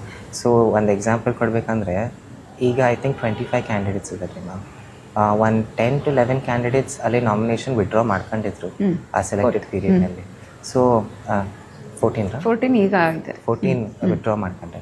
ಸೊ ಅದೇ ನೀವಂದ್ರಲ್ಲ, ಅದು ನಂಬರ್ ಗ್ರೋ ಆಕ್ಕಂತ ಬರ್ತಾಯಿದ್ದೀನಿ ಅದನ್ನು. ಯಾಕಂದರೆ ಜನ ನೋಡ್ತಿದ್ದಾರೆ ಅವರೆಲ್ಲರಿಗೆ ನಾನು ಭೇಟಿ ಆಗ್ತಿದ್ದೀನಿ. ಆಮೇಲೆ ಅವ್ರಿಗೆ ಗೊತ್ತಾಗ್ತೈತಿ ಅದು ನಾವು ಏನಾರ ಅಕಾಂಪ್ಲಿಷ್ ಮಾಡಬೇಕಂದ್ರೆ ಜೊತೆಗೆ ಮಾಡ್ಬೇಕು. ಸುಮ್ಮನೆ ಜಗಳ ಮಾಡ್ಕೊಂತ ಬೇರೆ ಆಗಿ ಏನೂ ಆಗಲ್ರಿ, ನಾವು ಏನೂ ಮುಂದೆ ಹೋಗೋಕ್ಕಾಗಲ್ಲ. ಸೊ ಅದು ಭಾಳ ಚೆನ್ನಾಗಿ ಅನಿಸ್ತೈತಿ. ಯಾಕಂದರೆ ಅವರೆಲ್ಲರೂ ಅವ್ರ ಬೆಂಬಲ, ಅವ್ರ ಆಶೀರ್ವಾದ ನನಗೆ ಕೊಡ್ತಿದ್ದಾರೆ. ಆಮೇಲೆ ಐ ಥಿಂಕ್ ಎಲೆಕ್ಷನ್ ಬರೋಕ್ಕಿಂತ ಮುಂಚೆ ಇನ್ನೂ ಜಾಸ್ತಿ ಜನ ಕ್ಯಾಂಡಿಡೇಟ್ಸ್ ಏನಿದ್ದಾರೆ ನಮ್ಮನ್ನು ಎಂಡೋರ್ಸ್ ಮಾಡ್ತಾರೆ. ಭಿನ್ನಾಭಿಪ್ರಾಯಗಳನ್ನು ಮೆಟ್ಟಿ ನಿಂತಿದ್ದೀರಿ ಅಂತ ಅನಿಸುತ್ತಾ?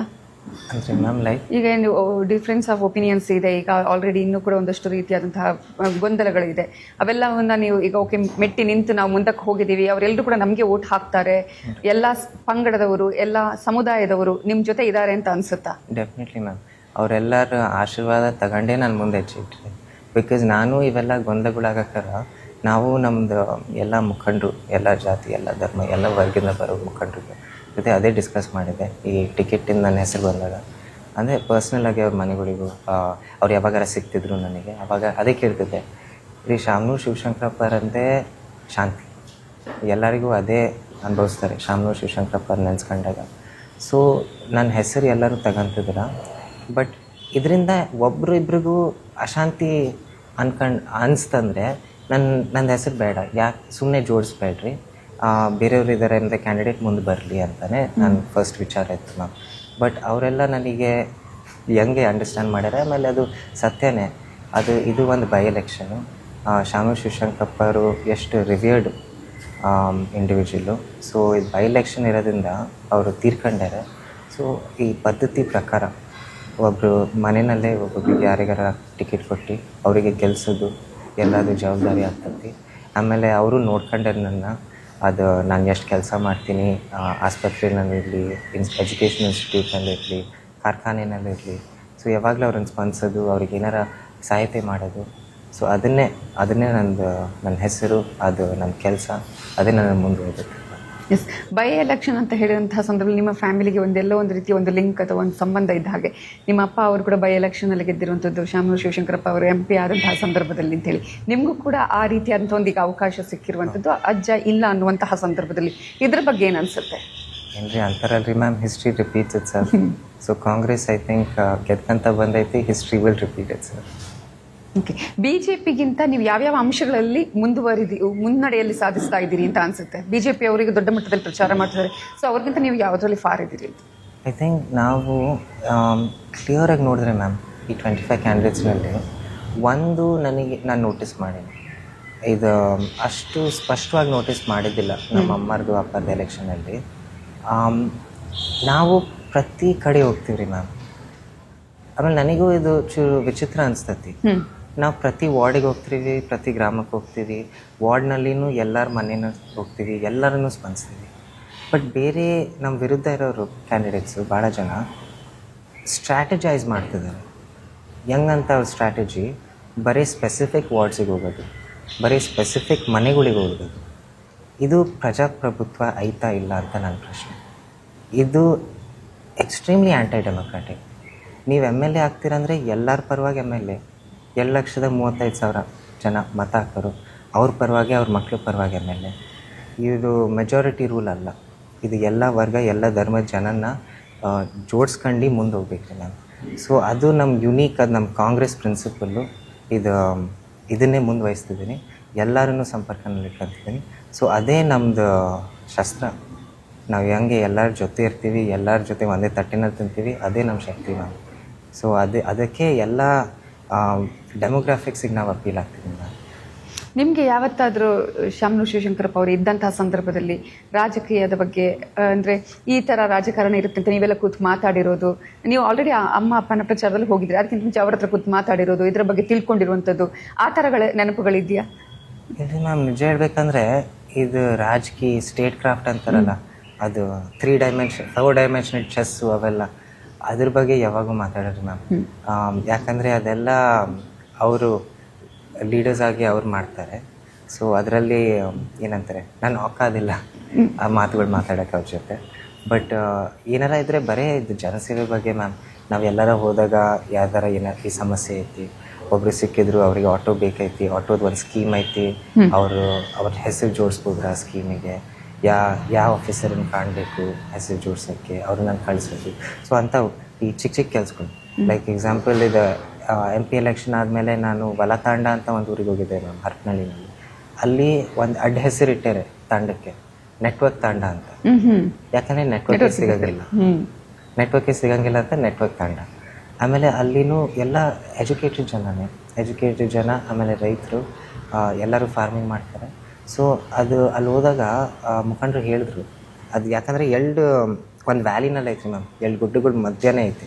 ಸೊ ನೆಟ್ವರ್ಕ್ ಬರೋದು ಕಷ್ಟ ಅಂತ. ಸೊ ಅದಾದಮೇಲೆ ಅಮ್ಮರ ಜೊತೆ ಗೆದ್ದ ಮೇಲೇ ಫಸ್ಟ್ ಸೆಷನಲ್ಲಿ ಈ ಟೆಲಿಕಾಮ್ ಮಿನಿಸ್ಟ್ರಿ ಒಂದು 10 ಸತಿ ಅಡ್ಡಾಡಿದ್ವಿ ಅವ್ರ PS ಜೊತೆ. ಅದಾದಮೇಲೆ ಈಗ ನೆಟ್ವರ್ಕ್ ಟವರು ಕಟ್ಟಿದೆ. ಸೊ ಭಾಳ ಅನುಕೂಲ ಅನ್ಸಿದ್ರು ಮ್ಯಾಮ್. ಸೊ ಅದು ಒಂದು ಪೂರ್ತಿ ಐ ಥಿಂಕ್ ಒಂದು ಬೂತ್ ಐತೆ ಅಲ್ಲಿ.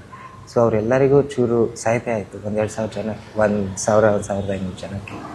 ಸೊ ಅದೇ ಭಾಳ ಖುಷಿ ಆಗ್ತದೆ ರೀ ಮ್ಯಾಮ್ ನಮಗೆ, ನಾವು ಅವ್ರ ಮಗನಾಗಿ ಯಾರಿಗೂ ಚೂರು ಸಾಹಿತ್ಯ ಮಾಡ್ಬೋದು ಅಂತ. ಸೊ ಒಂದು extra set of years ice ಇದಾವೆ ರೀ ಮ್ಯಾಮ್ ನಮ್ಮಮ್ಮ ಅಪ್ಪಂಗೆ. ಅದೇ ಆಗಿಲ್ಲ ನಾನು ಅವರಿಂದ ಕಲ್ತಿದ್ದೆ ನಾನು ಅಮ್ಮ ಅಪ್ಪರಿಂದ. ಈ ರಾಜಕಾರಣದ ವಿಚಾರದಲ್ಲಿ ರಾಜಕಾರಣ ವಿಚಾರದಾಗಂದರೆ ಒಂದು ನಮ್ಮ ಅಮ್ಮರಿಂದ ಇದು ಚೂರು ಸ್ಥಿರಾಗಿರೋದು, ಏನಾರ ಇದ್ರೇನು ಅಷ್ಟು ಇಮೋಷ್ನಲ್ ಆಗಿ ಆಗಬಾರ್ದು, ಸಿಟ್ಟು ಕೋಪ ಏನಾರ ಅವು ಯಾವ ಕಾಣಬಾರ್ದು, ಚೂರು ಅದೇ ಒಂದು ಲೆವೆಲ್ ಹೆಡೆಡ್ನೆಸ್ ಏನಂತಾರಲ್ಲ ಹಂಗಿರೋದು, ಜಾಸ್ತಿ ಜೋರು ಮಾಡಬಾರ್ದು, ಚೂರು ಸೂಕ್ಷ್ಮವಾಗಿರಬೇಕು. ಅದು ಚೂರು ಅಮ್ಮರಿಂದ. ಅಪ್ಪರಿಂದ ಏನಂದರೆ ಅಪ್ಪರಿಂದ ನಿಮ್ದು ಏನೈತಿ ಸ್ಟೈಲು ಅದ್ರ ಪ್ರಕಾರನೇ ನಡಿಬೇಕು. ಯಾಕಂದರೆ ಅದೇ ಯಾವಾಗಲೂ ನಿಮ್ದು ಆಸೆಟ್. ಚೂರು ಜನಕ್ಕೆ ಇಷ್ಟ ಆಗ್ಬೋದು, ಚೂರು ಜನಕ್ಕೆ ಇಷ್ಟ ಆಗಲ್ಲ. ಆದರೆ ನೀವು ನಿಮ್ಮಂಗೆ ನಡೆಯಲ್ಲ ಅಂದರೆ ಯಾರಂಗೂ ನಡೆಯೋಕ್ಕಾಗಲ್ಲ. ಈಗ ಶಾಮನೂರು ಶಿವಶಂಕರಪ್ಪ ಅವರು ಈ ಇದರಲ್ಲಿ ತುಂಬ ಕೆಲಸ ಮಾಡಿದ್ದಾರೆ ಈ ಕ್ಷೇತ್ರದಲ್ಲಿ. ಬಟ್ ನಿಮಗೆ ಅದೇ ಈಗ ಅವ್ರು ಅಷ್ಟೆಲ್ಲ ಕೆಲಸ ಮಾಡಿದರೆ ನಾನು ಇನ್ನು ಏನು ಕೆಲಸ ಮಾಡೋದಕ್ಕಿದೆ ಅನ್ನುವಂತಹದ್ದು ಆ ರೀತಿಯ ಚಾಲೆಂಜಸ್ ಇದೆಯಾ?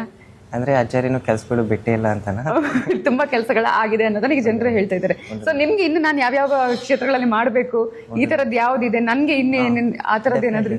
ಈಗ ಭಾಳ ಜನನು ನನಗೆ ಅದೇ ಕೇಳ್ತಾರೆ, ಬರೀ 2 ವರ್ಷ ಬಾಕಿ ಐತಿ, ನೀನು ಹಾಸ್ಪಿಟ್ಲಿಗೆ ಕಟ್ಟಬೇಕು, ನೀನು ಇಂಡಸ್ಟ್ರೀಸ್ ತರಬೇಕು, ಇಂಥವೆಲ್ಲ ದೊಡ್ಡ ದೊಡ್ಡ ವಿಚಾರಗಳು ಇಟ್ಕೊಂಡ್ಯಾ. ನಾವು ಚೂರು ಯುವಕರು ಹಂಗೆ, ನಾವು ಯಾವಾಗಲೂ ವಿ ಡ್ರೀಮ್ ಬಿಗ್. ಸೊ ನೀವು ಅದೇ ಅಂತಾರಲ್ಲ, ನೀವು ಸ್ಟಾರ್ಸನ್ನು ಹಿಡಿಯೋಕೆ ನೋಡಿದ್ರೆ ಬಿದ್ದು ಕ್ಲೌಡ್ಸ್ ಮೇಲಾರ ಬೀಳ್ತೀಯ. ಸೊ ಅಷ್ಟಾರ ಆಗ್ತತಿ. ಸೊ ಯಾವಾಗಲೂ ನಮ್ದು ಏನಂತಾರೆ ರೀ, ನಮ್ಮ ವಿಷನ್ ಅಷ್ಟು ಮುಂದಿರಬೇಕು. ಅದು ಕೆಲಸ ಮಾಡ್ಕೊತ ಹೋಗ್ಬೇಕು, ತಲೆ ಬಗ್ಸ್ ಕೆಲಸ ಆಗ್ತದೆ ರೀ ಮ್ಯಾಮ್. ಸೊ ಅದೇ ಫಸ್ಟು ಅಜ್ಜಾರ್ದು ಏನೇನು ಕೆಲಸಗಳು ನಡೀತಿದೆ ಅವನ್ನ ಚೂರು ಕಂಪ್ಲೀಟ್ ಮಾಡಬೇಕು. ಒಂದು ಎಕ್ಸಾಂಪಲ್ ಕೊಡಬೇಕಂದ್ರೆ ಮೊನ್ನೆ ನಾನು SPS ನಗರಕ್ಕೆ ಹೋಗಿದ್ದೆ. ಅಲ್ಲಿ ಜಲಸಿರಿಯಿಂದ ಒಂದು 90% ಕೆಲಸ ಆಗೈತೆ ರೀ ಮ್ಯಾಮ್. ಸೊ ಪ್ರತಿ ಮನೆಗೆ ನೀರು ಮುಟ್ತಾ ಇತ್ತು. ಇನ್ನೂ ಒಂದು 8-10%, ಒಂದು ಐ ಥಿಂಕ್ 20 ಮನೆಗಳು ಬಾಕಿ ಇದ್ವು. ಸೊ ಅವನ್ನ ಅಂಥವು ಮುಗಿಸ್ಬೇಕು, ಆರಾಮಾಗಿ ಮುಗಿಸೋಣ ಎಲ್ಲವೂ. ಈ ಬೇಸಿಕ್ ಮೂಲಭೂತ ಸೌಕರ್ಯಗಳು ಅವನ್ನ ಮುಗಿಸೋಣ. ಅದು ಬಿಟ್ಟು ನಾನು ಚೂರು ಅಡ್ಮೆಂಟ್ ಇದ್ದೀನಿ ಇದು ಆರೋಗ್ಯ ವಿಚಾರನಲ್ಲಿ. ಇದು ಯಾವ್ದಾರ ಒಂದು ಆಸ್ಪತ್ರೆ ದಾವಣಗೆರೆ ಸೌತ್ನಲ್ಲಿ ಶುರು ಮಾಡಲೇಬೇಕು ಅಂತ. ಸೊ 2 ವರ್ಷನಲ್ಲಿ ಅದು ಶುರು ಮಾಡ್ತೀನಿ. ಓಕೆ, ಈಗ ಫ್ಯಾಮಿಲಿ ಪಾಲಿಟಿಕ್ಸ್ ವಿಚಾರ ಬಹಳ ಜೋರಾಗಿ ಕೇಳಿ ಬರ್ತಾ ಇದೆ. ಇದರ ಬಗ್ಗೆ ಏನು ಅನ್ಸುತ್ತೆ ನಿಮಗೆ? ಯಾಕಂತ ಹೇಳಿದ್ರೆ ಇಲ್ಲ, ಯಾಕೆ ಪ್ರತಿ ವರ್ಷ ಪ್ರತಿ ಸಲ ಅವರಿಗೆ ಕೊಡಬೇಕಾ ಅನ್ನುವಂತಹ ಆರೋಪಗಳು ನಿಮ್ಮಗಳ ಮೇಲೆ ಕೇಳಿ ಬರ್ತಾ ಇದೆ. ನಿಮ್ಮ ಥಾಟ್ ಏನು ಈ ವಿಚಾರದಲ್ಲಿ? ಸೊ ಸರ್ಪ್ರೈಸಿಂಗ್ಲಿ ಮ್ಯಾಮ್, ನಂದು ಯಾವಾಗಲೂ ನನ್ನ ವಿರುದ್ಧ ಏನೇನು ಮಾತಾಡ್ತಾ ಇರೋದು ಮ್ಯಾಮ್ ವಿಪಕ್ಷ, ನಾನು ಯಾವಾಗಲೂ ಅವ್ರ ಪಾಯಿಂಟ್ಸನ್ನು ಫಸ್ಟ್ ಅರ್ಥ ಮಾಡ್ಕೊತೀನಿ. ಯಾಕಂದರೆ ನನಗೂ ಅದೇ ಏನಂತಾರೆ ನಂದು ಫಿಲಾಸಫಿ. ಅದು ವಿಪಕ್ಷನೂ ಗಟ್ಟಿಯಾಗಿರಬೇಕು, ನಮ್ಮ ದೇಶ ಮುಂದೋಗುತ್ತೆ. ಪಕ್ಷ ವಿಪಕ್ಷ ಎಲ್ಲರದು ವಿಚಾರಗಳು ಇರಬೇಕು. ಒಂದು ಚೆಕ್ಸ್ ಆ್ಯಂಡ್ ಬ್ಯಾಲೆನ್ಸ್ ಇರ್ತಾರೆ ಅವರು. ನಾವು ಚೂರು ಜಾಸ್ತಿನೇ ಮಾಡೋಕ್ಕೆ ಹೋಗ್ರೆ ಆಮೇಲೆ ಅದು ಇರಬೇಕು. ಯಾಕಂದರೆ ಅವರು ಒಂದು segment of the population represent ಮಾಡ್ತಾರೆ. ಸೊ ನಿಮ್ಮ ಪ್ರಶ್ನೆ ಏನಿತ್ತು? ನಾನು ಕೇಳಿರುವಂಥದ್ದು ಫ್ಯಾಮಿಲಿ ಪಾಲಿಟಿಕ್ಸ್ ವಿಚಾರದಲ್ಲಿ ನಿಮ್ಮ ಥಾಟ್. ಸೊ ಅದಕ್ಕೆ ಮತ್ತೆ ಹೇಳ್ರಿ ಆ ಪ್ರಶ್ನೆ. ಫ್ಯಾಮಿಲಿ ಪಾಲಿಟಿಕ್ಸ್ ಬಗ್ಗೆ ಈಗಾಗಲೇ ಆರೋಪ ಬಂದಿದೆ. ಯಾಕೆ ಅವರಿಗೆ ಕೊಡಬೇಕು, ಅವರ ಮನೆಗೆ ಅವರಿಗೆ ಕೊಡಬೇಕು, ಬೇರೆಯವ್ರಿಗೆ ಯಾಕೆ ಕೊಡಬಾರ್ದು ಅಂತ ಹೇಳಿ. ಇದ್ರ ಬಗ್ಗೆ ಫ್ಯಾಮಿಲಿ ಪಾಲಿಟಿಕ್ಸ್ ಮತ್ತು ನಿಮಗೆ ಈಗ ಸಿಕ್ಕಿರುವಂತಹ ವಿಚಾರ. ಸೊ ಈ ಫ್ಯಾಮಿಲಿ ಪಾಲಿಟಿಕ್ಸ್ ವಿಚಾರ ಬಂದಾಗ ನಿಜ ಹೇಳ್ಬೇಕಂದ್ರೆ ನಾನು ಈ ಮಹಾರಾಷ್ಟ್ರ ಬಗ್ಗೆ ಒಂದು ಸ್ಟಡಿ ಓದಿದ್ದೆ ನಾವು ಸ್ಕೂಲ್ನಲ್ಲಿದ್ದಾಗ. ಅದರಲ್ಲಿ ಆಲ್ಮೋಸ್ಟ್ 70% ಮೇಲೆ family run businesses, especially MSME ಸೆಕ್ಟರ್ನಲ್ಲಿ. ಸೊ ಇದು ಆಲ್ಮೋಸ್ಟ್ ಒಂದು ಏನಂತೀರ ನೇಚರ್ ಆಗಿಬಿಟ್ಟೈತಿ ನಮ್ಮ ಇಂಡಿಯಾನಲ್ಲಿ. ಪಾಲಿಟಿಕ್ಸ್ ಇರಲಿ, ಈಗ ಆಕ್ಯುಪೇಷನ್ಸ್ ಇರಲಿ. ಸೊ ನೀವು ನೋಡ್ತೀರಾ ಡಾಕ್ಟರ್ಗಳು ಮಕ್ಕಳು ಯಾವಾಗಲೂ ಜಾಸ್ತಿ ಡಾಕ್ಟ್ರುಗಳೇ ಆಗ್ತಾರೆ. ಸೊ ಆಮೇಲೆ ಈ ಪಾಲಿಟಿಕ್ಸ್ನಲ್ಲಿ ನೋಡಿದಾಗ ಪ್ರತಿಯೊಂದು ಪಕ್ಷನಲ್ಲಿ ಐತ್ರಿ ಮ್ಯಾಮ್ ಇದು ಫ್ಯಾಮಿಲಿ ಪಾಲಿಟಿಕ್ಸ್ ಅಂತ. ಬಿಕಾಸ್ ಐ ಥಿಂಕ್ ಜನನೂ ಹಂಗೆ ಒಂದು ಫ್ಯಾಮ್ಲಿಗೆ ಅದು ಪ್ರೀತಿ ವಿಶ್ವಾಸ ಏನೈತಲ್ಲ ರೀ ಮ್ಯಾಮ್, ನಮ್ಮ ಇಂಡಿಯಾನಲ್ಲಿ ಇರೋ ಅಷ್ಟು ಜೋರಾಗಿ ಎಲ್ಲೂ ಇಲ್ಲ. ಸೊ ಒಂದು ಸತಿ ಜನ ಯಾರಿಗಾರ ಇಷ್ಟಪಟ್ಟರೆ ಯಾವ ಕಾರಣಕ್ಕೂ ಬಿಡಲ್ಲ ಮ್ಯಾಮ್, ಯಾವ ಕಾರಣಕ್ಕೂ ಬಿಡಲ್ಲ. ಸೊ ಅದನ್ನು ನಾವು ಅನುಭವಿಸ್ತೀವಿ. ಆಮೇಲೆ ಮುಖ್ಯವಾಗಿ ಫ್ಯಾಮಿಲಿ ಪಾಲಿಟಿಕ್ಸ್ ಬಗ್ಗೆ ಹೇಳ್ಬೇಕಂದ್ರೆ ನಾನು ಯಾವಾಗೂ ಪಾಲಿಟಿಕ್ಸ್ನಲ್ಲಿ ಕಾಲಿಡ್ತೀನಿ ಅಂತ ಕನ್ಸ್ಕೊಂಡಿದ್ದಿಲ್ಲ. ಆಮೇಲೆ ಯಾವಾಗೂ ಆ ಲೆಕ್ಕಕ್ಕೆ ಸ್ವಂತಗೆ ಕ್ಯಾಂಪೇನ್ ಮಾಡಲಿಲ್ಲ. ಇದು ಬರೀ ಸರ್ಕಮ್ಸ್ಟಾನ್ಸ್ ಹಂಗಾಗೈತಿ. ಅದು ಅಪ್ಪಾಜಿ ತೀರ್ಕೊಂಡ್ರು, ಅಜ್ಜಾರು. ಸೊ ಅಜ್ಜಾರು ತೀರ್ಕೊಂಡ್ಮೇಲೆ ಜನನೂ ಅದೇ ಆಶೀರ್ವಾದ, ಅಪೇಕ್ಷೆ, ಆದೇಶ ಕೊಟ್ಟರೆ. ಸೊ ಅದ್ರ ಪ್ರಕಾರ ನಾವು ನಡೆಯೋದು ನಮ್ಮ ಕರ್ತವ್ಯ. ಏನ್ ಕಲ್ತ್ರಿ ನೀವು ಈಗ? ಯಾಕಂದ್ರೆ ನೀವು ಮನೆಯಲ್ಲೆಲ್ಲ ನೋಡ್ಕೊಂಡ್ ಬಂದಿರಿ, ಬಟ್ ನೀವೇ ಈಗ ಅಭ್ಯರ್ಥಿ ಆಗಿರೋದ್ರಿಂದ ನೀವು ಹೇಳ್ತೀರಿ ಸರ್ಕಮ್ಸ್ಟೆನ್ಸ್ ಅಂತ ನಾವು ಬಂದಿದ್ದೀನಿ ಇದರಲ್ಲಿ ಅಂತೇಳಿ. ಏನ್ ಕಲ್ತ್ರಿ ಅಥವಾ ಏನ್ ಆಗ್ಬೇಕು ಮುಂದೆ? ನನಗೆ ಇದರಿಂದ ನಾನು ಪಾಠ ಕಲ್ತಿದ್ದೀನಿ ಅಂದ್ರೆ ಯಾವುದು? ಪಾಠ ನಾನು ಜಾಸ್ತಿ ನಿಮ್ಮ ನ್ಯೂಸ್ ಅವರಿಂದಾನೇ ಕಲ್ತಿದ್ದೀನಿ. ಯಾಕಂದರೆ ಅದು ಒಂದು ಮೀಡಿಯಾ ಟ್ರೈನಿಂಗ್ ಏನೂ ಇಲ್ಲ ನನಗೆ. ಸೊ ಅದು ಐ ಥಿಂಕ್ ಎಷ್ಟು ಜಾಸ್ತಿ ನಿಮ್ಮ ಜೊತೆ ಮಾತಾಡೀನಿ ಪ್ರತಿಯೊಂದು ಚಾನಲ್ರಿಂದ ಕಲ್ತೀನಿ ರೀ ಮ್ಯಾಮ್. ಅದು ಯಾವಾಗಲೂ ಒಂದು ಪಾಸ್ ತಗೊಳ್ಳೋಣ, ಒಂದು 5 ಸೆಕೆಂಡ್ ಪಾಸ್ ತಗೊಳ್ಳೋಣ. ಅದಾದಮೇಲೆ ನಿಮ್ಮ ವಿಚಾರಗಳು ಏನಿದಾವೆ ಬರ್ತವೆ ತಲೆಯಲ್ಲಿ, ಅದಾದಮೇಲೆ ಮುಂದುವರಿಬೇಕು. ಯಾಕಂದರೆ ನಾಲ್ಗೆ ಮತ್ತೆ ತಲೆಗಿಂತ ಮುಂದಿರಬಾರ್ದು. ಸೊ ಅದು ಒಂದು ಕಲ್ತೀನಿ ರೀ ಮ್ಯಾಮ್. ಓಕೆ, ಈಗ ನೀವು ಒಂದು ವೇಳೆ ನೀವಾಗಲೇ ಹೇಳಿದ್ರಿ ನಾನು ಅಚಾನಕ್ಕಾಗಿ ಬಂದೆ ಪಾಲಿಟಿಕ್ಸ್ಗೆ ಅಂತೇಳಿ, ಒಂದು ವೇಳೆ ಬರದಿದ್ರೆ ಅಥವಾ ಈ ರೀತಿಯ ಒಂದು ಅವಕಾಶ ಸಿಗದಿದ್ರೆ ನೀವೇನು ಬಿಸ್ನೆಸ್ಸೇ ಮಾಡ್ತಾ ಇದ್ರ ಅಥವಾ ಬೇರೆ ನಿಮ್ಮ ವಿಷನ್ ಏನಿತ್ತು? ನಾನು ಒಂದು ಲೆಕ್ಕದ ಅದೇ ಬೇಡಿಕೆ ಇಟ್ಟಿದ್ದೆ ಮ್ಯಾಮ್. ಫಸ್ಟ್ ನನ್ನ ಹೆಸರು ಓಡಕರ ನೀವು ನನಗೆ ಹಾಸ್ಪಿಟಲ್ ಕಟ್ಟು, ಸ್ಕೂಲ್ ಕಟ್ಟು, ಒಂದು ಕಾರ್ಖಾನೆ ಕಟ್ಟು, 1,000 ಜನಕ್ಕೆ ಕೆಲಸ ಕೊಡ್ಸಂಗೆ ಮಾಡ್ತಿದ್ರೆ ನಾನು ತಲೆ ಬಗ್ಸಿ ಕಣ್ಮುಚ್ಚಿ ಮಾಡ್ತಿದ್ದೆ. ಈ ಪಾಲಿಟಿಕ್ಸು ನಿಮಗೂ ಗೊತ್ತು, ಯೂತ್ಸ್ ಆಗಿ ಎಲ್ಲರಿಗೂ ಒಂದು ಒಳ್ಳೆ ಇಂಪ್ರೆಷನ್ ಇರಲ್ರಿ ಪಾಲಿಟಿಕ್ಸಿಂದು. ಇದು ಈ ವಾತಾವರಣ ಏನೇ ಐತಲ್ರಿ ಪಾಲಿಟಿಕ್ಸಿಂದು, ಅದು ಒಂದು 30 ವರ್ಷ ಹಿಂದಿರೋದಿಲ್ಲ. ಈಗ ನೀವು ಅದು ನಮ್ಮ ಸಂಸದಿನೆಲ್ಲ ಹಳೆ ಕ್ಲಿಪ್ಸ್ ನೋಡಿದ್ರೆ, ನಾವು ಹುಟ್ಟಿದಾಗ 90s ಅಟಲ್ ಜಿ, ನೆಹರೂಜಿ ಬಗ್ಗೆ ಎಷ್ಟು ನೀಟಾಗಿ, ಎಷ್ಟು ಡಿಗ್ನಿಫೈಡ್ ಆಗಿ ಮಾತಾಡ್ತಿದ್ರು. ಈ ಪಕ್ಷ ಅಂತ ಯಾವಾಗಲೂ ಇರ್ತಿದ್ರಿ ನಾವು, ಬಟ್ ಯಾವಾಗಲೂ ಆ ಡಿಗ್ನಿಟಿ ಇತ್ತು. ಈಗ ನೀವು ನೋಡ್ತಿದ್ದೀರಿ ನ್ಯೂಸ್ನಲ್ಲೆಲ್ಲ ಪಾಲಿಟಿಕ್ಸು ಹೆಂಗಿರ್ತೈತಿ, ಭಾಳ ಜೋರು ಮಾಡೋದು, ಈ ಒಬ್ಬೊಬ್ರ ಬಗ್ಗೆ ಪರ್ಸ್ನಲ್ ಕಾಮೆಂಟ್ಸ್ ಮಾಡೋದು, ಅದೆಲ್ಲ ನನಗೇನು ಅನ್ಸುತ್ತೆ ಅದು ಒಳ್ಳೇದಲ್ಲ. ಅದು ಪ್ರಜಾಪ್ರಭುತ್ವ ಅಲ್ಲ. ಯಾರಿಗೂ ಜನಕ್ಕೂ ಅದು ಬೇಕಿಲ್ಲ. ಜನಕ್ಕೆ ಏನಾರ ಬೇಕಾಯ್ತಂದರೆ ನೀವೇನು ಕೆಲಸಗಳು ಮಾಡ್ತೀರಾ. ಈಗ ಪಾಲಿಟಿಷಿಯನ್ ಅಂದರೆ ಪಾಲಿಸಿಯಿಂದ ವರ್ಡಿಂದ ಬರ್ತೈತಿ. ಸೊ ನನ್ನ ಪ್ರಶ್ನೆ ಏನಂದರೆ, ಪಾಲಿಸಿ ಬಗ್ಗೆ ಎಷ್ಟು ಮಾತಾಡ್ತೀವಿ ನಾವು? ಪಾಲಿಸಿ ಬಗ್ಗೆ ಮಾತಾಡಬೇಕು. ಈಗ ನಾವು 1% ಮಾತಾಡ್ತಿದ್ದೀವಿ ಮ್ಯಾಮ್ ಪಾಲಿಸಿ ಬಗ್ಗೆ. ಸೊ ಪಾಲಿಸಿ ಬಗ್ಗೆ ಮಾಡೋಣ. IPL ಬಗ್ಗೆ ಮಾತಾಡ್ತಾರೆ ಸೆಷನಲ್ಲಿ ಕೂತ್ಕೊಂಡು. ಅದು ನಾನೇನು ಕಾಮೆಂಟ್ ಮಾಡಲ್ಲ. ಅದಕ್ಕೆ ನಾನು ಹೆದರ್ಕೊಂತೀನಿ ನ್ಯೂಸ್ ಅವ್ರ ಜೊತೆ. ಮತ್ತೆ ಏನಾರ ಹೇಳಿದ್ರೇನು ಕಾಂಟ್ರವರ್ಸಿ ಆಗ್ಬಿಡ್ತೈತಿ. ಆದರೆ RCBನೇ ಗೆಲ್ಬೇಕು ಅಷ್ಟೇ. ಅದನ್ನ ಹೇಳಿದ್ರೆ ಸರ್. RCB favourite team? ಹ್ಞೂ ರೀ ಮ್ಯಾಮ್. ಓಕೆ. RCB ಅಂದರೆ RCB ಫ್ಯಾನ್ಸ್ ಏನಿದಾರಲ್ರಿ ಮ್ಯಾಮ್, ಅವ್ರಂಥ ಫ್ಯಾನ್ಸ್ ಎಲ್ಲರ ಹತ್ರ ಇರಬೇಕು. ಯಾಕಂದರೆ ಭಾಳ ಸೀಸನ್ ನೋಡಿಬಿಡ್ರಿ ಮ್ಯಾಮ್. ಈವನ್ RCB ಇನ್ ಫೇವರ್ನಲ್ಲಿ ಏನಂತೀರ ಮ್ಯಾಚ್ ಇಲ್ಲ ಅಂದ್ರೇನು ಫ್ಯಾನ್ಸ್ ಅಂತೂ ಪೂರ್ತಿ ನಂಬಿಕೆ ಇಟ್ಕೊಂಡಿರ್ತಾರೆ ಮ್ಯಾಮ್ RCB. ಅಂಥ ಕ್ರೇಜಿ ಲವಿಂಗ್ ಫ್ಯಾನ್ಸು ಯಾವುದೂ ಬೇರೆ ಟೀಮಿಗೆ ಇಲ್ರಿ ಮ್ಯಾಮ್. ಆ ಥರ ಫ್ಯಾನ್ಸ್ ಫಾಲೋವಿಂಗ್ ನೀವು ಪಡ್ಕೋಬೇಕು ಅನ್ನೋ ಆಸೆ ಇದೆಯಾ? ಎಂಥದರ ಫ್ಯಾನ್ಸು ದಯವಿಟ್ಟು ಬರ್ರಿ. ಯಾಕಂದ್ರೆ ರಾಜಕಾರಣದಲ್ಲಿ ನಾವು ಕರ್ನಾಟಕದಲ್ಲಿ ಆ ರೀತಿ ನೋಡಲ್ಲ, ತಮಿಳುನಾಡು, ಆಂಧ್ರ ಪ್ರದೇಶದಲ್ಲಿ ಆ ರೀತಿಯ ಫ್ಯಾನ್ ಫಾಲೋವಿಂಗ್ ನಾವು ನೋಡ್ತೀವಿ. ಪೊಲಿಟಿಷಿಯನ್ಸ್ಗಳಿಗೂ ಕೂಡ ಆ ತರದ ಫ್ಯಾನ್ ಫಾಲೋವರ್ಸ್ ಇರ್ತಾರೆ. ಸೊ ಆ ತರದ ಒಂದು MLA ಮಿನಿಸ್ಟರ್ ಆಗ್ಬೇಕು, ನೆಕ್ಸ್ಟ್ ಆ ತರದ ಒಂದು ಪೊಲಿಟಿಷಿಯನ್ ಆಗ್ಬೇಕು ಅಂತ ಏನಾದ್ರು ಕನ್ಸಿದ್ಯಾ? ಹಂಗೇನಿಲ್ರಿ ಮ್ಯಾಮ್. ನಾವು ತಮಿಳ್ನಾಡಲ್ಲಿ ಓದಿವಿ. ಜಯಲಲಿತಾ ಅಮ್ಮನ ದೊಡ್ಡ ಫ್ಯಾನ್. ಯಾಕಂದ್ರೆ ಅಲ್ಲಿ ಅದು ಇಂಗ್ರೇನ್ ಆಗ್ಬಿಡ್ತೈತಿ ನಮಗೆ. ಯಾಕಂದ್ರೆ ನಾವು ಎಲ್ಲ ಕಡೆ ಅವರು ಪಾರ್ಟಿ ಸಿಂಬಲ್ ನೋಡ್ತಿರ್ತೀವಿ. ಅಮ್ಮ ಕ್ಯಾಂಟೀನಲ್ಲೂ ಭಾಳ ಸತಿ ತಿಂದಾಗಿರ್ತೀವಿ. ಸೊ ಅದೇ ಈ ಫ್ಯಾನ್ ಫೇರ್ ಎಂದು ನನಗೆ ಗೊತ್ತಿಲ್ಲ. ಮತಗಳು ನಮ್ಮ ಪರವಾಗಿ ಬರ್ತಾವಂದ್ರೆ ಎಲ್ಲದೂ ಆಕ್ಸೆಪ್ಟ್. ಓಕೆ, ಇಂದಿನ ಯುವಕರು ಜಾಸ್ತಿಯಾಗಿ ಪಾಲಿಟಿಕ್ಸ್ಗೆ ಬರಲ್ಲ ಅನ್ನುವಂಥ ಮಾತುಗಳು ಕೂಡ ಇದೆ. ಅದರ ಬಗ್ಗೆ ನಿಮ್ಗೆ ಏನ್ ಅನ್ಸುತ್ತೆ? ಈಗಿನ ಮಾತಾಡ್ದಲ್ರಿ ಮ್ಯಾಮ್, ಇದು ಆ ವಾತಾವರಣ ನೋಡಿ ಯಾರು ಅಲ್ಲಿ ಆ ಅಗ್ನಿನಲ್ಲಿ ಕಾಲಿಡಕ್ಕೆ ಇಷ್ಟಪಡಲ್ಲ. ಸೊ ಅದೇ ಈ ಪಾಲಿಟಿಕ್ಸನ್ನ ನಾವು ಚೂರು ಕ್ಲಿಯರ್ ಮಾಡೋಣ, ಚೂರು ಡಿಗ್ನಿಫೈಡ್ ಆಗಿ ಮಾಡೋಣ. ಹಂಗೆ ಮಾಡಿದ್ರೆ ಐ ಥಿಂಕ್ ಎಲ್ಲರೂ ಇಷ್ಟಪಟ್ಟು ಪಾಲಿಟಿಕ್ಸ್ನಲ್ಲಿ ಬರ್ತಾರೆ. ಅವ್ರವ್ರ ವಿಚಾರಗಳು ಉದ್ಯೋಗ ಬರುವಾಗ ಮಾತಾಡ್ತಾರೆ. ಆಮೇಲೆ ಅದು ಮಾಡ್ಬೋದು ರೀ ಮ್ಯಾಮ್, ಆಗ್ತೈತಿ. ಎಷ್ಟು ಭಾಳ ಒಳ್ಳೆ ಪಾಲಿಟಿಷಿಯನ್ಸ್ ಇದ್ದಾರೆ. ಎಸ್, ನಿಮ್ಮನ್ನು ಯಾಕೆ ಆಯ್ಕೆ ಮಾಡಬೇಕು? ಹ್ಞೂ ಮ್ಯಾಮ್. ಈಗ ಅದೇ ಒಂದೇನಂದರೆ ನಮ್ಮ ಪಕ್ಷ ನೋಡಬೇಕು. ಪಕ್ಷ ಭಾಳ ಜನಕ್ಕೆ ಪಕ್ಷ ಮುಖ್ಯ ಮ್ಯಾಮ್. ಯಾಕಂದರೆ ಈ ಎಲೆಕ್ಷನ್ಸ್ ಇರಲಿ ಬೈ ಎಲೆಕ್ಷನ್ಸ್ ಇರಲಿ, ಪ್ರತಿಯೊಂದು ವೋಟರ್ ಹತ್ರ ಟೈಮ್ ಇರಲ್ಲ ಎಲ್ಲರದು ಬಯೋಡೇಟಾ ತಗೊಳೋದು, ಜಾತಕ ತಗೊಂಡು ನೋಡೋಕ್ಕೆ. ಸೊ ಪಕ್ಷನಲ್ಲಿ ನೋಡಿದ್ರೆ ಈ ಕಾಂಗ್ರೆಸ್ಸಿಂದ 5 ಗ್ಯಾರಂಟಿಗಳಿರಲಿ, ಅದು 5 ಗ್ಯಾರಂಟಿಗಳು ಎಷ್ಟು ಸಹಾಯತೆ ಮಾಡಿವೆ ಎಲ್ಲ ಜನಕ್ಕೆ, ಎಸ್ಪೆಷಲಿ ಬಡವರಿಗೆ. ಅದು wealth redistribution measures, universal basic income, ಅದರಲ್ಲಿ ಲಂಚದ ಪ್ರಶ್ನೆನೇ ಹುಟ್ಟಲ್ರಿ ನಾವು, ಯಾಕಂದರೆ ಡೈರೆಕ್ಟ್ ಬ್ಯಾಂಕ್ ಟ್ರಾನ್ಸ್ಫರ್. ಆಮೇಲೆ ಎಕಾನಮಿ, ಲೋಕಲ್ ಎಕಾನಮೀಸಿಗೆ ಒಂದು ಬ್ರಿಲಿಯಂಟ್ ನೋಡ್ರಿ ನಾವು, ಯಾಕಂದರೆ ನಮ್ಮದು ಅದೇ ಬ್ಯಾಕ್ಗ್ರೌಂಡು. ಸೊ ಅದು ನೋಡಿರಿ.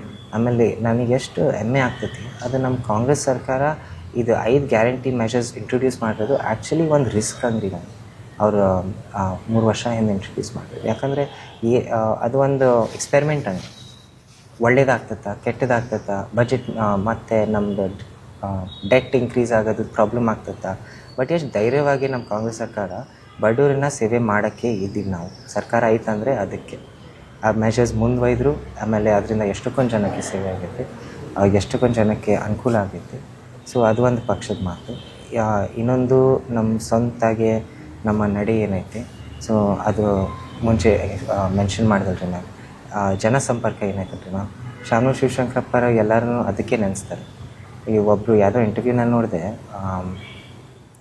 ಅದು ಹೇಳಿದರು, ಇದು ನಮ್ಮ ಬ್ಯಾಂಬೂ ಬಜಾರ್ ಭಾಷಾನಗರ ಮಧ್ಯಾಹ್ನ ಅಪ್ಪಾಜಿಯವ್ರ ರೂಮ್ ಹತ್ರ ಹೋಗ್ಬೋದಿತ್ತು, ಯಾರು ನಮ್ಮನ್ನು ನಿಲ್ಲಿಸ್ತಿದ್ದಿಲ್ಲ, ಬೆಡ್ರೂಮಿಗೆ ಹೋಗಿ ಕೇಳ್ತಿದ್ದಿಲ್ಲ ನಮ್ಮ ಸಮಸ್ಯೆ. ಸೊ ಅಂಥ ಜನಸಂಪರ್ಕ ಇಟ್ಕೋಬೇಕ್ರಿ ನಾವು. ಸೊ ಒಂದು ಅಜ್ಜಿ ಹೇಳ್ತು ನನಗೆ, ಹಳೆ ಬೇರು ಹೊಸ ಚಿಗುರು. ಸೊ ಹಂಗೆ, ಯಾಕಂದರೆ ಅವ್ರ ಅಜ್ಜಿನೂ ಒಂದು ಸ್ಲಮ್ ಏರಿಯಾನಲ್ಲಿದ್ದರು. ಆಮೇಲೆ ಅವ್ರ ಮನೆಗೆ ಹೋಗ್ಬೇಕಂದ್ರೆ ಒಂದು ಆಲ್ಮೋಸ್ಟ್ 3 feet ವೈಡ್ ಒಂದು ಏನಂತೀರ ರಸ್ತೆ ಹಂಗೆ ಐತಿ. ಸೊ ಅದು 2 ರಸ್ತೆಗಳು ಕನೆಕ್ಟ್ ಆಗಂಗೆ ಅಜ್ಜಿ ಮನೆ ಮಧ್ಯಕ್ಕೆ ಐತಿ. ಸೊ ಅವರು ನೋಡಿ ಆಶ್ಚರ್ಯ ಆಗಿಬಿಟ್ರು, ಯಾಕಂದರೆ ಯಾರೂ ಅಲ್ಲಿ ಬರೋದೇ ಇಲ್ಲ, ಕಾರ್ಯಕರ್ತರೂ ಕಮ್ಮಿ ಬರ್ತಾರೆ ಅಲ್ಲಿ. ಯಾಕಂದರೆ ಇದು ಅಂಥ ಮನೆಗಳಿಗೆಲ್ಲ ಮುಗಿತೀವಿ ಮ್ಯಾಮ್. ಸೊ ಅದಕ್ಕೆ ಗ್ರಾಮ ಪಂಚಾಯತಿ ಸ್ಟೈಲ್. ಸೊ ನನಗೆ ನಂದು ಅದೇ ಸ್ಟೈಲು. ನನಗೆ 2,35,000 ಜನ ಇದಾರ, 2,35,000 ಭೇಟಿ ಆಗಲೇಬೇಕು. ಎಷ್ಟಾಗಿದೆ? ಅಯ್ಯೋ ನಾನು ಲೆಕ್ಕನೇ ಹಿಡ್ಕೊಂಡಿಲ್ಲ. ಬಟ್ ಭಾಳನೇ ಆಗ್ಯಾರ. ಬಟ್ ಅದಕ್ಕಿಂತ ಮುಖ್ಯವಾಗಿ ಭೇಟಿ ಆಗೋದಾದ್ರೆ ಬರೀ ನಮಸ್ಕಾರ ಮಾಡೋದಲ್ರಿ ಮ್ಯಾಮ್. ನನಗೆ ಅವ್ರ ಜೊತೆ ಚೂರು ಕೂತ್ಕೊಂಡ್ರೆ ಅವ್ರು ಓಪನ್ ಅಪ್ ಆಗ್ತಾರೆ ಮ್ಯಾಮ್, ಅವ್ರ ಕಷ್ಟಗಳ ಬಗ್ಗೆ. ನಾನು ಅದೇ ನೋಡಿರೋದು. ಸುಮ್ಮನೆ ಕೂತ್ಕೊಂಡ್ರೇನು ಚೂರು ಹಿಂದೆ ಸರ್ಕೊಂತಾರೆ ಶೇರ್ ಮಾಡೋಕ್ಕೆ, ಏನಾರ ಬೇಡಿಕೆಗಳಿದ್ರೆ, ಸಮಸ್ಯೆಗಳಿದ್ರೆ. ಬರೀ ಅವ್ರ ಮನೆಯಲ್ಲಿ ಕೂತ್ಕೊಂಡು ಒಂದು ಲೋಟ ಚಾಯ್ ಕುಡಿದ್ರೆ ಅವ್ರ ಜೊತೆ ಬಿಸಿ ಚಾಯ್ ಇರಬೇಕು, ಅದರಿಂದ 1 ನಿಮಿಷನಾರ ಕೂತ್ಕೊಳ್ಳೇಬೇಕು. ಆವಾಗ ಅವ್ರು ಓಪನ್ ಅಪ್ ಆಗ್ತಾರೆ ಮ್ಯಾಮ್.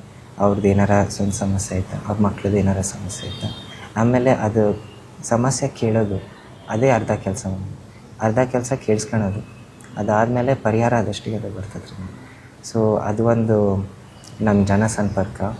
ಆಮೇಲೆ ಎಲ್ಲ ಜಾತಿ, ಎಲ್ಲ ಧರ್ಮ, ಎಲ್ಲ ವರ್ಗದ ಜನನ ಸಂಪರ್ಕ ಇಟ್ಕೊಂಡಿವಿ. ಆಮೇಲೆ ಮುಖ್ಯವಾಗಿ ನಮ್ಮ ಯುವಕರು ಒಂದು ಅಂಡರ್ ರೆಪ್ರೆಸೆಂಟೆಡ್ ಡೆಮೋಗ್ರಾಫಿಕ್ ರೀ ಮ್ಯಾಮ್. ಯುವಕರೇ ನಮ್ಮ ಮೇಜರ್ ಡೆಮೋಗ್ರಾಫಿಕ್ ಇಂಡಿಯಾನಲ್ಲಿ. ಬಟ್ ಎಷ್ಟು ಜನ ಯುವಕರು ಪಾರ್ಲಿಮೆಂಟ್ನಲ್ಲಿದ್ದಾರೆ, ಎಷ್ಟು ಜನ ಯುವಕರು ವಿಧಾನಸಭೆನಲ್ಲಿದ್ದಾರೆ. ಸೊ ಅದು ಏಕೈತ್ರಿ. ಆಮೇಲೆ ಎಜುಕೇಟೆಡ್. ಹ್ಞೂ ರೀ ಮ್ಯಾಮ್. ಎಜುಕೇಟೆಡ್ ನಾನು ಪೂರ್ತಿ ಅಗ್ರಿ ಆಗಲ್ಲ, ಯಾಕಂದರೆ ನಮ್ಮ ಅಜ್ಜಾರು ಏನು ಡಬಲ್ ಡಿಗ್ರಿ ಮಾಡಿಲ್ಲ, ಬಟ್ ಅವರಷ್ಟು ಬ್ರಿಲಿಯಂಟ್ ಮನುಷ್ಯ ನಾನು ಏನು ನೋಡಿಲ್ಲ. ಸೊ ಎಜುಕೇಟೆಡ್ ಐ ಥಿಂಕ್ ನಾವು ಕನ್ಫ್ಯೂಸ್ ಮಾಡ್ತೀವಿ. ಎಜುಕೇಟೆಡ್ ಅಂದರೆ ಡಿಗ್ರಿ ಮಾಡ್ಯಾರೆ ಅಂತ ಬುದ್ಧಿವಂತರು ಅನ್ಕೊಂತೀವಿ, ಬಟ್ ನನಗೆ ಅದು ಕೇಸ್ ಅನ್ಸಲ್ರಿ ಮ್ಯಾಮ್. ಎಜುಕೇಟೆಡ್ ಅಂದರೆ ಲಿಟ್ರೇಟ್ ಇದ್ದಾರೆ, ಓದ್ಬೋದು. ಬಟ್ ಈ ನನ್ನ ಡೆಫಿನೇಷನ್ ಎಜುಕೇಟೆಡ್ ಏನಂದರೆ ಡಿಗ್ರಿ ಬಗ್ಗೆ ಅಲ್ಲ, ಅವ್ರು ಮಾತಾಡೋ ಸ್ಟೈಲ್ ಬಗ್ಗೆ ಅಲ್ಲ, ಅವ್ರ ವಿಚಾರಗಳು, ಅವ್ರು ಹೆಂಗೆ ಜನಕ್ಕೆ ಮರ್ಯಾದೆ ಕೊಡ್ತಾರೆ, ಇವೆಲ್ಲ ಅದು ಏನು ಸಂಸ್ಕಾರ ಇದೆ, ಐ ಥಿಂಕ್ ಅದು ರಿಯಲ್ ಎಜುಕೇಟೆಡ್ ಆಗ್ತತಿ. ಸೊ ಆಮೇಲೆ ಎಲ್ಲರದು ಹೇಳ್ದಂಗೆ ಇದು ಯಾರು ಒಬ್ಬರು ಚಿಕ್ಕ ಹುಡುಗರನ್ನ ಬೆಳ್ಸೋಕ್ಕೆ ಪೂರ್ತಿ ಊರು ಕೈ ಹಾಕ್ಬೇಕ್ರಿ ಮ್ಯಾಮ್. ಸೊ ಹಂಗೆ ದಾವಣಗೆರೆನವ್ರು ಎಲ್ಲರನ್ನೇ ನನಗೆ ಬೆಳೆಸ್ತಾರೆ, ನಮ್ಮ ಮನೆಯಲ್ಲಿ ಊಟ ಕೊಟ್ಟಾರೆ, ಅವ್ರ ಮನೇನ ನನಗೆ ಊಟ ಕೊಟ್ಟರೆ. ಸೊ ಈಗ ಮುಂದೆ ಎಲ್ಲ ಸೇವೆ ಮಾಡೋ ಅವಕಾಶ ಸಿಕ್ಕೈತಿ, ಸೇವೆ ಮಾಡ್ತೀನಿ ರೀ. ಎಷ್ಟು ಮಿಸ್ ಮಾಡ್ಕೋತೀರಿ ಅಜ್ಜರ್ನ? ಇದು ನಿಜ ಹೇಳ್ಬೇಕಂದ್ರೆ ಇನ್ನೊಂದ್ಸತಿ ಕೇಳ್ತೀರಾ? ಅಜ್ಜ ಅವ್ರನ್ನ ಎಷ್ಟು ಮಿಸ್ ಮಾಡ್ಕೋತೀರಿ? ನಿಜ ಹೇಳ್ಬೇಕಂದ್ರೆ ಮ್ಯಾಮ್, ಒಂದೊಂದು ಸತಿ ನಾವು ಮರ್ತು ಹೋಗ್ತೀವಿ ಅದು ಅಜ್ಜರ್ ತೀರ್ಕೊಂಡ್ರೆ ಅಂತ. ಇದು ದಿನ ಮುಂದೆ ಹೋಗೋಕಾರನೇ ಒಂದು 2 ತಾಸು 3 ತಾಸಿಗೆ ಒಂದು ಸತಿ ಏನೋ ಬರ್ತೈತಿ, ಕೆಲಸ ಬರ್ತೈತಿ, ಇಲ್ಲಾಂದರೆ ಟೈಮ್ ನೋಡ್ತೀನಿ. ಟೈಮ್ ನೋಡಿದಾಗ 11 ಗಂಟೆ ಆಯಿತು, ಅಜ್ಜಾರು ಈಗ ಇಲ್ಲಿ ಹೋಗ್ತಿರ್ತಾರೆ. 7 ಗಂಟೆ ಆಯಿತು, ಅಜ್ಜಾರು ಚೌಕಿಪೇಟೆ ಕಡೆ ಇರ್ತಾರೆ. ಸೋಮವಾರ ಇದ್ದರೆ ಈಗ ಅಜ್ಜಾರು ಬಕ್ಕಪ್ಪನ ಗುಡಿಗೆ ಹೋಗಿರ್ತಾರೆ. ಸೊ ಆ ರೂಟೀನ್ ಏನಾಯ್ತು ರೀ ಮ್ಯಾಮ್, ನಾವು ಯಾವಾಗಲೂ ಅಜ್ಜನ ಇಲ್ಲಿರ್ತಾರೆ, ಅಲ್ಲಿರ್ತಾರೆ, ಇಲ್ಲಿ ಸಿಗ್ತಾರೆ, ಅಲ್ಲಿ ಸಿಗ್ತಾರೆ ಹಂಗೆ ನೆನೆಸ್ತೀವಿ. ಆದರೆ ಅದು ಒಂದು ನಿಮಿಷ ತಗೊಳತ್ತೆ, ಇಲ್ಲ ಅಜ್ಜ ತೀರ್ಕೊಂಡ್ಯಾರೆ, ಬಟ್ ಬರೀ ಒಳ್ಳೆ ನೆನಪುಗಳಿರ್ತಾವೆ ರೀ ಮ್ಯಾಮ್. ಆಮೇಲೆ ಜನನೂ ಎಷ್ಟು ಸಿಗ್ತೀವಲ್ಲ ರೀ ಮ್ಯಾಮ್, ಬರೀ ಆ ಒಳ್ಳೆ ನೆನಪುಗಳೇನಿದ್ದಾವೆ ಅವನ್ನೇ ನೆನೆಸೋದ. Yes sir. ಈಗ ನೀವು ಹೇಳಿದ್ರಿ ಅಂದರೆ ಯಾಕೆ ನಿಮ್ಮನ್ನು ಆಯ್ಕೆ ಮಾಡಬೇಕು, ಜೊತೆಗೆ ಅವರ ಅಜ್ಜನ ಶ್ರೀರಕ್ಷೆ ನಿಮ್ಮ ಮೇಲೆ ಇರೋದ್ರಿಂದ ಆ ಕೆಲಸಗಳನ್ನ ನೀವು ಮಾಡಬೇಕು. ಇದು ಇನ್ನೊಂದು ಹೇಳ್ಬೇಕಂದ್ರೆ ಮ್ಯಾಮ್, ನಾನು ನೋಡ್ದಂಗೆ ನಮ್ಮಷ್ಟು ಡೀಟೇಲ್ಡ್ ಉದ್ಯೋಗ ಪರವಾಗಿ ಒಂದು ವಿಷನ್ ಇಟ್ಕೊಂಡು ಮಾತಾಡೋದು ಚೂರು ಮಿಸ್ಸಿಂಗ್ ಐತಿ ಬೇರೆ ಕ್ಯಾಂಡಿಡೇಟ್ಸ್ನಲ್ಲಿ. ಆಮೇಲೆ ನಾನು ಅವರಿಗೆ ಅದೇ ಕನ್ಸ್ಟ್ರಕ್ಟಿವ್ ಕ್ರಿಟಿಸಿಸಮ್ ಅನ್ಕೊಳ್ಳೋಣ, ನಾನು ಅದೇ ರಿಕ್ವೆಸ್ಟ್ ಮಾಡ್ತೀನಿ. ಅದು ಅವರು ಬೇರೆ ಎಲ್ಲ ವಿಚಾರಗಳು, ಬೇರೆ ಯಾವುದೋ ಊರಿನಲ್ಲಿರೋ ಗುಡ್ಡ ತೋರಿಸೋದು, ಡೆಲ್ಲಿ ಕಡೆಯಿಂದ ಗಾಳಿ ಬರೋದು ತೋರಿಸೋದು, ಅದೆಲ್ಲ ಬಿಟ್ಟು ಅವ್ರ ಸ್ವಂತ ವಿಚಾರಗಳು ಉದ್ಯೋಗ ಪರವಾಗಿ ಏನಿದ್ದಾವೆ ಅಂತ ಹಾಕಿ. ಅದರಿಂದ ನನಗೆ ನಮ್ಮ ಜನಕ್ಕೂ ಕಾಣ್ತತಿ ಅದು ಕೆಲ್ಸಗಳು ಯಾಕೆ ಕ್ಯಾಂಡಿಡೇಟಿಂದ ಮುಂದೆ ಹೋಗ್ತವೆ ಅಂತ. ಯಾಕಂದರೆ ಇದು ಕೊನೆಗೆ ಏನಾರ ಇರಲಿ ಮ್ಯಾಮ್, ಇದು ಕೆಲಸದ ಬಗ್ಗೆ, ಇದು ಜನಕ್ಕೆ ಬೇಡಿಕೆಗಳಿದ್ದಾವೆ. ಆ ಬೇಡಿಕೆಗಳನ್ನ ಫುಲ್ಫಿಲ್ ಮಾಡೋದು ಯಾರ ಕೈನಲ್ಲಿ ಸಾಧ್ಯ ಅಂತ ಸ್ಪಷ್ಟವಾಗಿ ಜನಕ್ಕೆ ಗೊತ್ತಾಗಬೇಕು 9ನೇ ತಾರೀಕು ಒಳಗೆ. ಎಸ್. ಸೊ ಐ ಥಿಂಕ್ ಒಂದು ಅಪ್ರೋಚ್, ಆ ಒಂದು ಉತ್ತರ ನಾನು ಕೊಡ್ತಿದ್ದೀನಿ. ಎಸ್. ಕೊನೆಯದಾಗಿ ಒಂದಷ್ಟು ನಿಮ್ಮ ಪರ್ಸನಲ್ ವಿಚಾರಗಳು ಕೇಳ್ತಿದ್ದೀನಿ. ನಿಮ್ಮ ಡೇ ಯಾವ ರೀತಿಯಾಗಿರುತ್ತೆ, ನಿಮ್ಮ ಹಾಬೀಸ್ ಏನು, ನಿಮಗೆ ಏನು ಇಂಟ್ರೆಸ್ಟ್? ನೀವು ಶೆಡ್ಯೂಲೇ ಕೊಟ್ಬಿಡ್ಬೋದು ನಿಮಗೆ. ಬಟ್ ಆ್ಯಕ್ಚುಲಿ ನಮ್ದು ಯೂಶ್ವಲಿ ಬೆಳಗ್ಗೆ ಎದ್ದು ಕುಂದವಾಡಕೆರೆಗೆ ಹೋಗ್ಬೇಕು ನಾನು ಚೂರು ಜಾಗ್ ಮಾಡೋಕ್ಕೆ. ನಾವು ಚೂರು ಲಾಂಗ್ ಡಿಸ್ಟೆನ್ಸ್ ರನ್ನರು, ಸೊ ಅದಕ್ಕೆ ಹಿಂಗೆ ತೆಳ್ಳಗಿದ್ದೀವಿ ನಾವು. ಅದಾದಮೇಲೆ ಕೆಲ್ಸಗಳಿಗೆ ಅದೇ ಇದು ಹಾಸ್ಪಿಟಲ್ಲು, ಕಾಲೇಜು, ಇಲ್ಲಾಂದರೆ ಫ್ಯಾಕ್ಟ್ರಿಗೆ ಹೋಗೋದೇ ಆಗ್ತೈತಿ. ಬೆಳಗ್ಗೆಯಿಂದ ಸಂಜೆ ಲೇಟೇ ಆಗಿರ್ತೈತೆ. ಆಮೇಲೆ ವಾಪಸ್ ಬರೋದ್ರಿ ಜಾಸ್ತಿ ಹಾಗೆ ರೀ ಮ್ಯಾಮ್. ಚೂರು ಎಸ್ಪೆಷಲಿ ಅಜ್ಜ ತೀರ್ಕೊಂಡ್ಮೇಲೆ ಚೂರು ಕೆಲಸಗಳು ಜಾಸ್ತಿನೇ ಆಗ್ಬಿಟ್ಟಿದೆ. ಆಮೇಲೆ ಆ ವಾಯ್ಡ್ ಏನಾಯ್ತಲ್ರಿ ಮ್ಯಾಮ್, ಅಮ್ಮರು ಅಪ್ಪರು ನಾವು ಚೂರು ಫಿಲ್ ಮಾಡೋಕ್ಕಾಗ್ತದೆ. ಓಕೆ. ನಿಮ್ಮ ಹಾಬೀಸ್ ಯೂಶ್ವಲಿ ರನ್ನಿಂಗ್ ಮ್ಯಾಮ್, ಚೂರು ಆರ್ಟ್ ಎಲ್ಲ ಮಾಡ್ತಿದ್ದೆ. ಸೊ ಸ್ಪೋರ್ಟ್ಸ್ ಎಲ್ಲ ಭಾಳ ಇಷ್ಟ ನನಗೆ. So usually individual sports. So ಅದೇ ಸ್ಪೋರ್ಟ್ಸು, ರಾಕ್ ಕ್ಲೈಂಬಿಂಗು, ಟ್ರೆಕ್ಕಿಂಗು ಅವೆಲ್ಲ ಭಾಳ ಇಷ್ಟ. ಇತ್ತೀಚಿನ ದಿನಗಳಲ್ಲಿ ಮೂವಿ ನೋಡಿದ್ದಿದೆಯಾ? ಮೂವಿ ಭಾಳ ತಿಂಗಳಾಗೈತಿ ಪಿಕ್ಚರ್ ನೋಡಿ. But I think last picture ನಾನು ನೋಡಿರೋದು ಫುಲ್ಲಿ ಅರ್ಧಂಬರ್ಧ ಅಲ್ಲ, ಅದು ಇದು ಚಾರ್ಲಿ ಇತ್ತಲ್ರಿ ಮ್ಯಾಮ್, ಡಾಗಿ ಬಗ್ಗೆ, ಅದೇ ಪಿಕ್ಚರ್ ನೋಡಿರೋದು. ಭಾಳ ಚೆನ್ನಾಗಿತ್ತು. ಅಂಥವೇ ಪಿಕ್ಚರ್ಗಳು ನೋಡ್ತೀನಿ. ವೇಸ್ಟ್ ಆಫ್ ಟೈಮ್ ಪಿಕ್ಚರ್ಗಳು ಕಮ್ಮಿ. ನಮ್ಮ ತಂಗಿ ನೋಡ್ತಿರ್ತಾಳೆ, ಅವಳ ಜೊತೆನೇ ಚೂರು ಬೈಟ್ಸ್ ನೋಡೋದು ಆಗ್ತಿತ್ತು, ಮಜಾ ಇರ್ತದೆ. ಓಕೆ. ಕೊನೆಯದಾಗಿ ನಮ್ಮ ವೀಕ್ಷಕರಿಗೆ ನಿಮ್ಮನ್ನು ಯಾಕೆ ಆಯ್ಕೆ ಮಾಡಬೇಕು ಅಂತ ಹೇಳೋದಕ್ಕೆ ಬಯಸ್ತೀರಿ? ಇಲ್ಲ, ಈ ಪೂರ್ತಿ ಇಂಟರ್ವ್ಯೂನಲ್ಲೇ ಹೇಳಿನಿ ರೀ ಮ್ಯಾಮ್. ಆಮೇಲೆ ಅದೆಲ್ಲ ದಯವಿಟ್ಟು ಕೇಳ್ರಿ. ಇದು ಸೀರಿಯಸ್ ಮ್ಯಾಟರ್. ಒಂದು ಎಲೆಕ್ಷನ್ ಅಂದರೆ ಒಬ್ಬರು MLA ಅಂದರೆ, ಆಮೇಲೆ ಸೀರಿಯಸ್ಲಿ ಮಾತಾಡೋಣ, ಉದ್ಯೋಗ ಪರವಾಗಿ ಮಾತಾಡೋಣ. ಆಮೇಲೆ ಉದ್ಯೋಗ ಪರವಾಗಿ ಯಾರು ಮಾತಾಡಿದಂದರೆ ನಾನು ಹೆಮ್ಮೆಯಿಂದ ಹೇಳ್ತೀನಿ, ಅದು ನಾನು ಅಂತ. ನಾನು ಯಾವುದು ಗುಡ್ಡ ತೋರಿಸಲ್ಲ, ಏನು ತೋರಿಸಲ್ಲ ನಿಮಗೆ. ಉದ್ಯೋಗ ಏನು ಅಂತ ಅಷ್ಟೇ ಪ್ರಶ್ನೆಗಳು ಕೇಳಿ ನನಗೆ, ಅದ್ರ ಪರವಾಗಿ ಉತ್ತರಗಳು ಕೊಡ್ತೀನಿ. ಆಮೇಲೆ ಕೆಲಸ ಮಾಡೋನು, ತಲೆಬಗ್ಸ್ ಕೆಲಸ ಮಾಡೋನು. ಸೊ ಅದಕ್ಕೆ ಅಂಥವ್ರೇ MLA ಬೇಕು ನಮ್ಮ ದಾವಣಗೆರೆ ದಕ್ಷಿಣಕ್ಕೆ. ಸೊ ದಯವಿಟ್ಟು ನಮಗೆ ನಿಮ್ಮ ಮತಗಳು ಹಾಕಿ. 9ನೇ ತಾರೀಕು ಕ್ರಮ ಸಂಖ್ಯೆ 3. ಎಸ್. ಫೈನಲ್ ಆಗಿ ಏನಂದ್ರೆ ಎಲ್ಲ ಅಭ್ಯರ್ಥಿಗಳು ಫಸ್ಟ್ ಈ ತರ ಪ್ರಚಾರ ಮಾಡುವಾಗ ಅಥವಾ ವೋಟ್ ಕೇಳುವಂತ ಸಂದರ್ಭದಲ್ಲಿ ಹೇಳ್ತಾರೆ, ಆಮೇಲೆ ಕೈಗೆ ಸಿಗಲ್ಲ ಅನ್ನುವಂಥ ಒಂದು ಆರೋಪ ಇದೆ ಪ್ರತಿಯೊಬ್ಬರ ಮೇಲೂ, ಯಂಗ್ಸ್ಟರ್ಸ್ ಮೇಲೂ ಕೂಡ ಇದೆ. ಇತ್ತೀಚಿನ MLA ಆದಂಥವ್ರು ಅವರಿಗಿಂತ ನೀವು ವಿಭಿನ್ನನಾ? Definitely ma'am, definitely. ಈಗ ಜನ ನೋಡ್ಯಾರೆ, ನಾವು ಕೆಲಸ ಮಾಡೋದೇ ಬಂಬು ಬಜಾರ್ನಲ್ಲಿ, ಆಮೇಲೆ ಅಲ್ಲಿಂದ ಚೌಕಿಪೇಟೆಗೆ ಬೈಕ್ನಲ್ಲಿ ಅಡ್ಡಾಡ್ತೀವಿ. ಸೊ ನೀವು ಕೈ ಹಿಂಗೆ ಎಳೆದ್ರೇನೇನು ಸಮರ್ಥನೆ ಎಳೆದ್ಬಿಡ್ಬೋದು. ಸೊ ಆ ಆಕ್ಸೆಸಿಬಿಲಿಟಿ ಪ್ರಶ್ನೆ ಹುಟ್ಟೋದೇ ಇಲ್ಲ.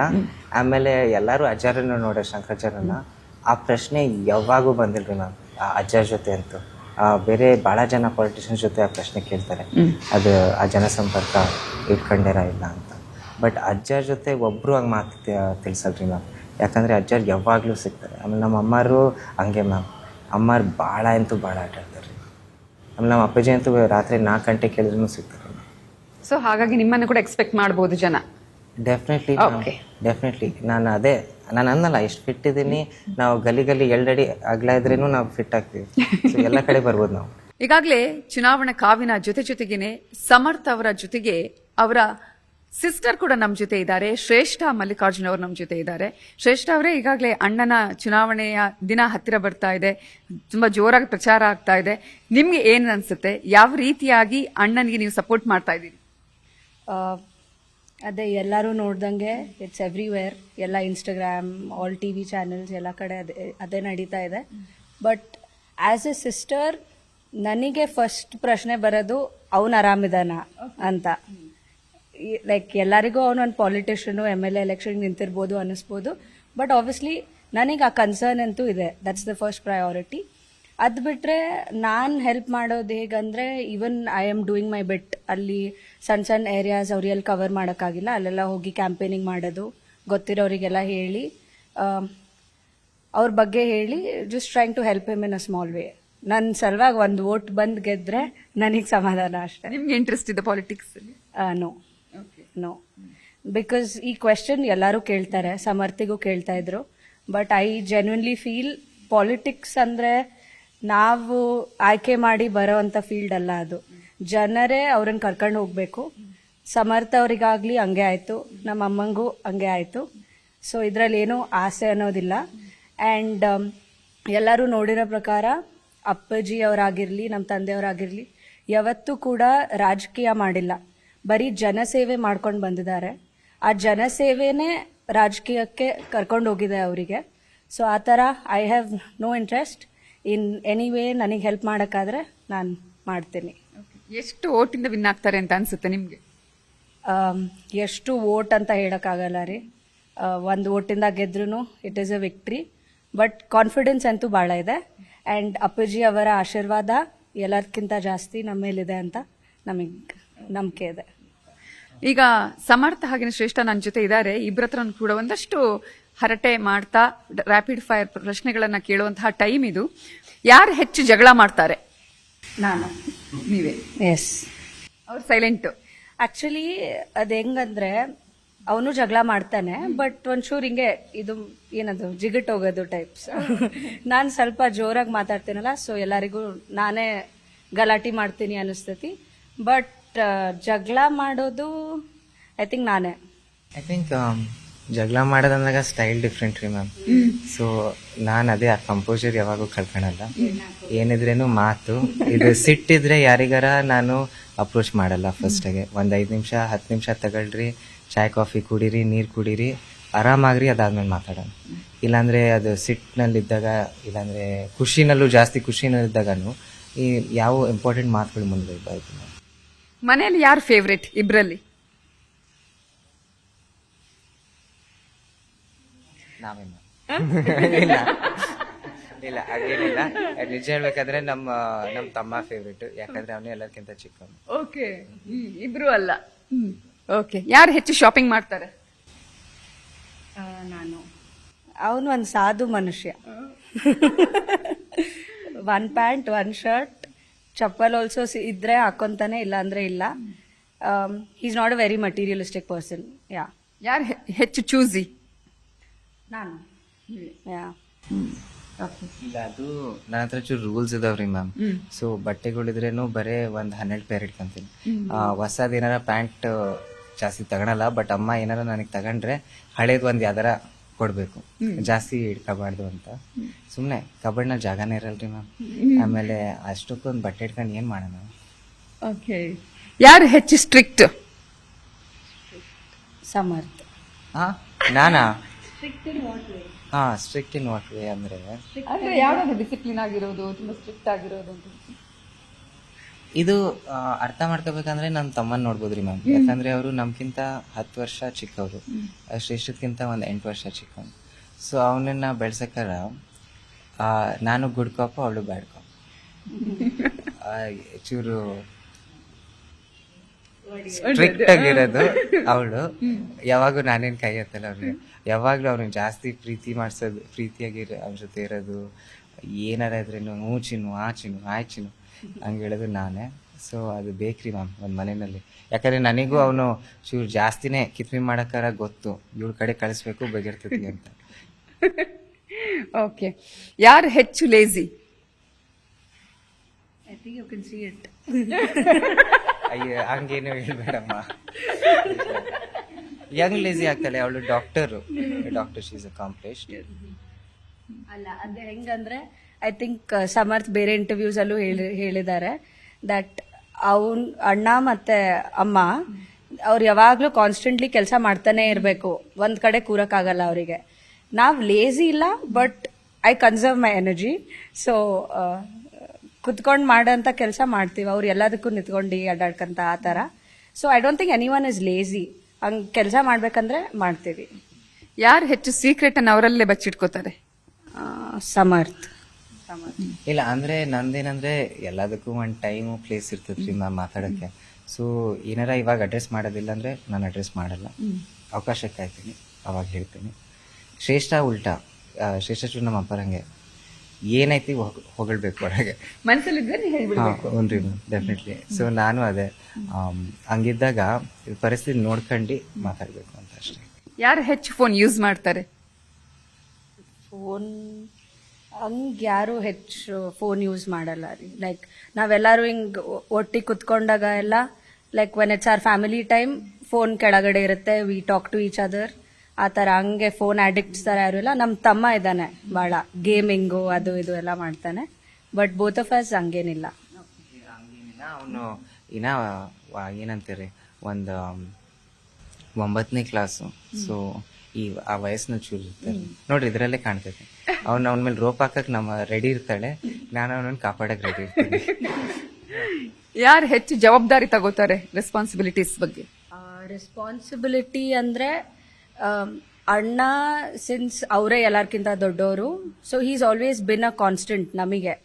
ನನಗಾಗ್ಲಿ ನಮ್ಮ ತಮ್ಮಂಗಾಗ್ಲಿ ಏನಾದ್ರೂ ಇದ್ರೂ ಅಣ್ಣನ ಹತ್ರ ಹೋಗಿ ಹೇಳ್ತೀವಿ, ಅವನಿಗೆ ಏನಾದ್ರೂ ಒಪಿನಿಯನ್ಸ್ ಕೇಳ್ತೀವಿ, ಅವ್ನ ಸಪೋರ್ಟ್ ಎಲ್ಲ ಕೇಳ್ತೀವಿ. ರೆಸ್ಪಾನ್ಸಿಬಿಲಿಟಿ ಹಂಗೆ ಸಾಮಾನೆಲ್ಲ ನೀಟಾಗಿ ಹಿಡ್ಕೊಳೋದು, ರೆಸ್ಪಾನ್ಸಿಬಲ್ ಆಗಿರೋದು ಅಂದ್ರೆ ನಾನೇ. ಜಾಸ್ತಿ ಥಿಂಗ್ಸ್ ಕಳ್ಕೊಳಲ್ಲ.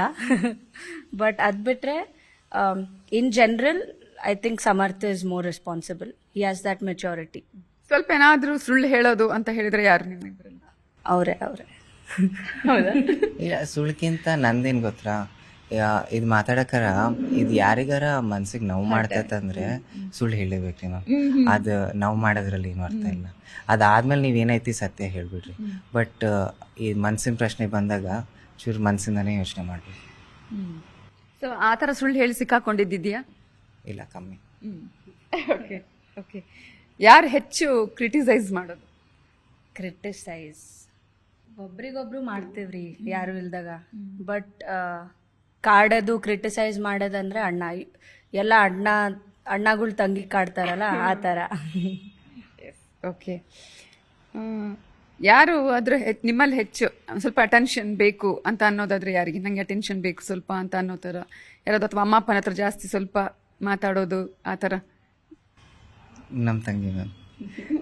ಯಾಕಂದರೆ ಅದು ಐ ಥಿಂಕ್ ಆಮೇಲೆ ನಾನು ಅಷ್ಟೇನು ಏನಂತೀರ, ನಾನು ಅದು ಎಸ್ಪೆಷಲಿ ಶಿವ ನಮ್ಮ ತಮ್ಮ ಹುಟ್ಟಿದ ಮೇಲೆ ಅದು ಚೂರು ಜಾಸ್ತಿನೇ ಜವಾಬ್ದಾರಿ ಐತ್ರಿ ಮ್ಯಾಮ್. ಸೊ ಈಗ ಏನಂತಾರೆ, ನಾವು ಈಗ ಒಂದು ಸ್ಕೂಲಿಗೆ ಹೋದ್ರೇನು ಅಲ್ಲಿ ಒಂದು ಅಡ್ಡ ಹೆಸರು ಇಟ್ಟರು ನನಗೆ. ಯಾಕಂದರೆ ಒಂದೊಂದ್ಸತಿ ಈಗ ಅಮ್ಮರು MP ಆದಮೇಲೆ ಅವ್ರ ಪೇರೆಂಟ್ ಟೀಚರ್ ಕಾನ್ಫರೆನ್ಸಸ್ ಇರಲಿ ಅವಕ್ಕೆಲ್ಲ ಚೂರು ಒಂದೊಂದ್ಸತಿ ಶ್ರೇಷ್ಠ ನಾನು ಹೋಗ್ತೀನಿ. ಸೊ ಅವಾಗ ಜೊತೆಗೆ ಹೋದಾಗೂ ಅವರು ಏನು ಅಡ್ಡ ಹೆಸರು ಇಟ್ಟಾರೆ ಅಂದರೆ ಚಿಕ್ಕಪ್ಪ ಅಂತ ಅಡ್ಡ ಹೆಸರು ಇಟ್ಟಾರೆ ನನಗೆ. ಸೊ ಅದು ಚೆನ್ನಾಗಿ ಅನ್ಸ್ತದ್ರಿ ಮ್ಯಾಮ್. ಸೊ ಹಾಗೆ ಮಾಡ್ಕೊಂತ ಇಲ್ಲಿ ಜಾಸ್ತಿ ಮರೆವು ಯಾರಿಗೆ? ಮರುವು ಸಮರ್ಥ್. ಅದು ನಮ್ದು ನಾವು ಊಟ ಮಾಡಿವ ನಿದ್ದೆ ಸರಿ ಮಾಡಿವ ಅದ್ರ ಪ್ರಕಾರ ಇರ್ತೈತ್ರಿ ಮ್ಯಾಮ್ ಜಾಸ್ತಿ. ಓಕೆ. ನಿಮ್ಮಿಬ್ಬರಲ್ಲಿ ಇವರ ಇಷ್ಟವಾದಂತಹ ಗುಣ ಒಂದು ನೀವು ಹೇಳಿ, ಅವರು ನಿಮ್ದು ಹೇಳಬೇಕು. ಓಕೆ. ಅವ್ರ ಬಗ್ಗೆ ಇಷ್ಟವಾದಂಥ ಗುಣ, ವೆರಿ ಸೆನ್ಸಿಬಲ್ ಪರ್ಸನ್. ಆಮೇಲೆ ಒಂದು ಅಣ್ಣ ಆಗಿ ಯಾವ ಥರ ಇರಬೇಕು, he is like a second parent to me and my brother.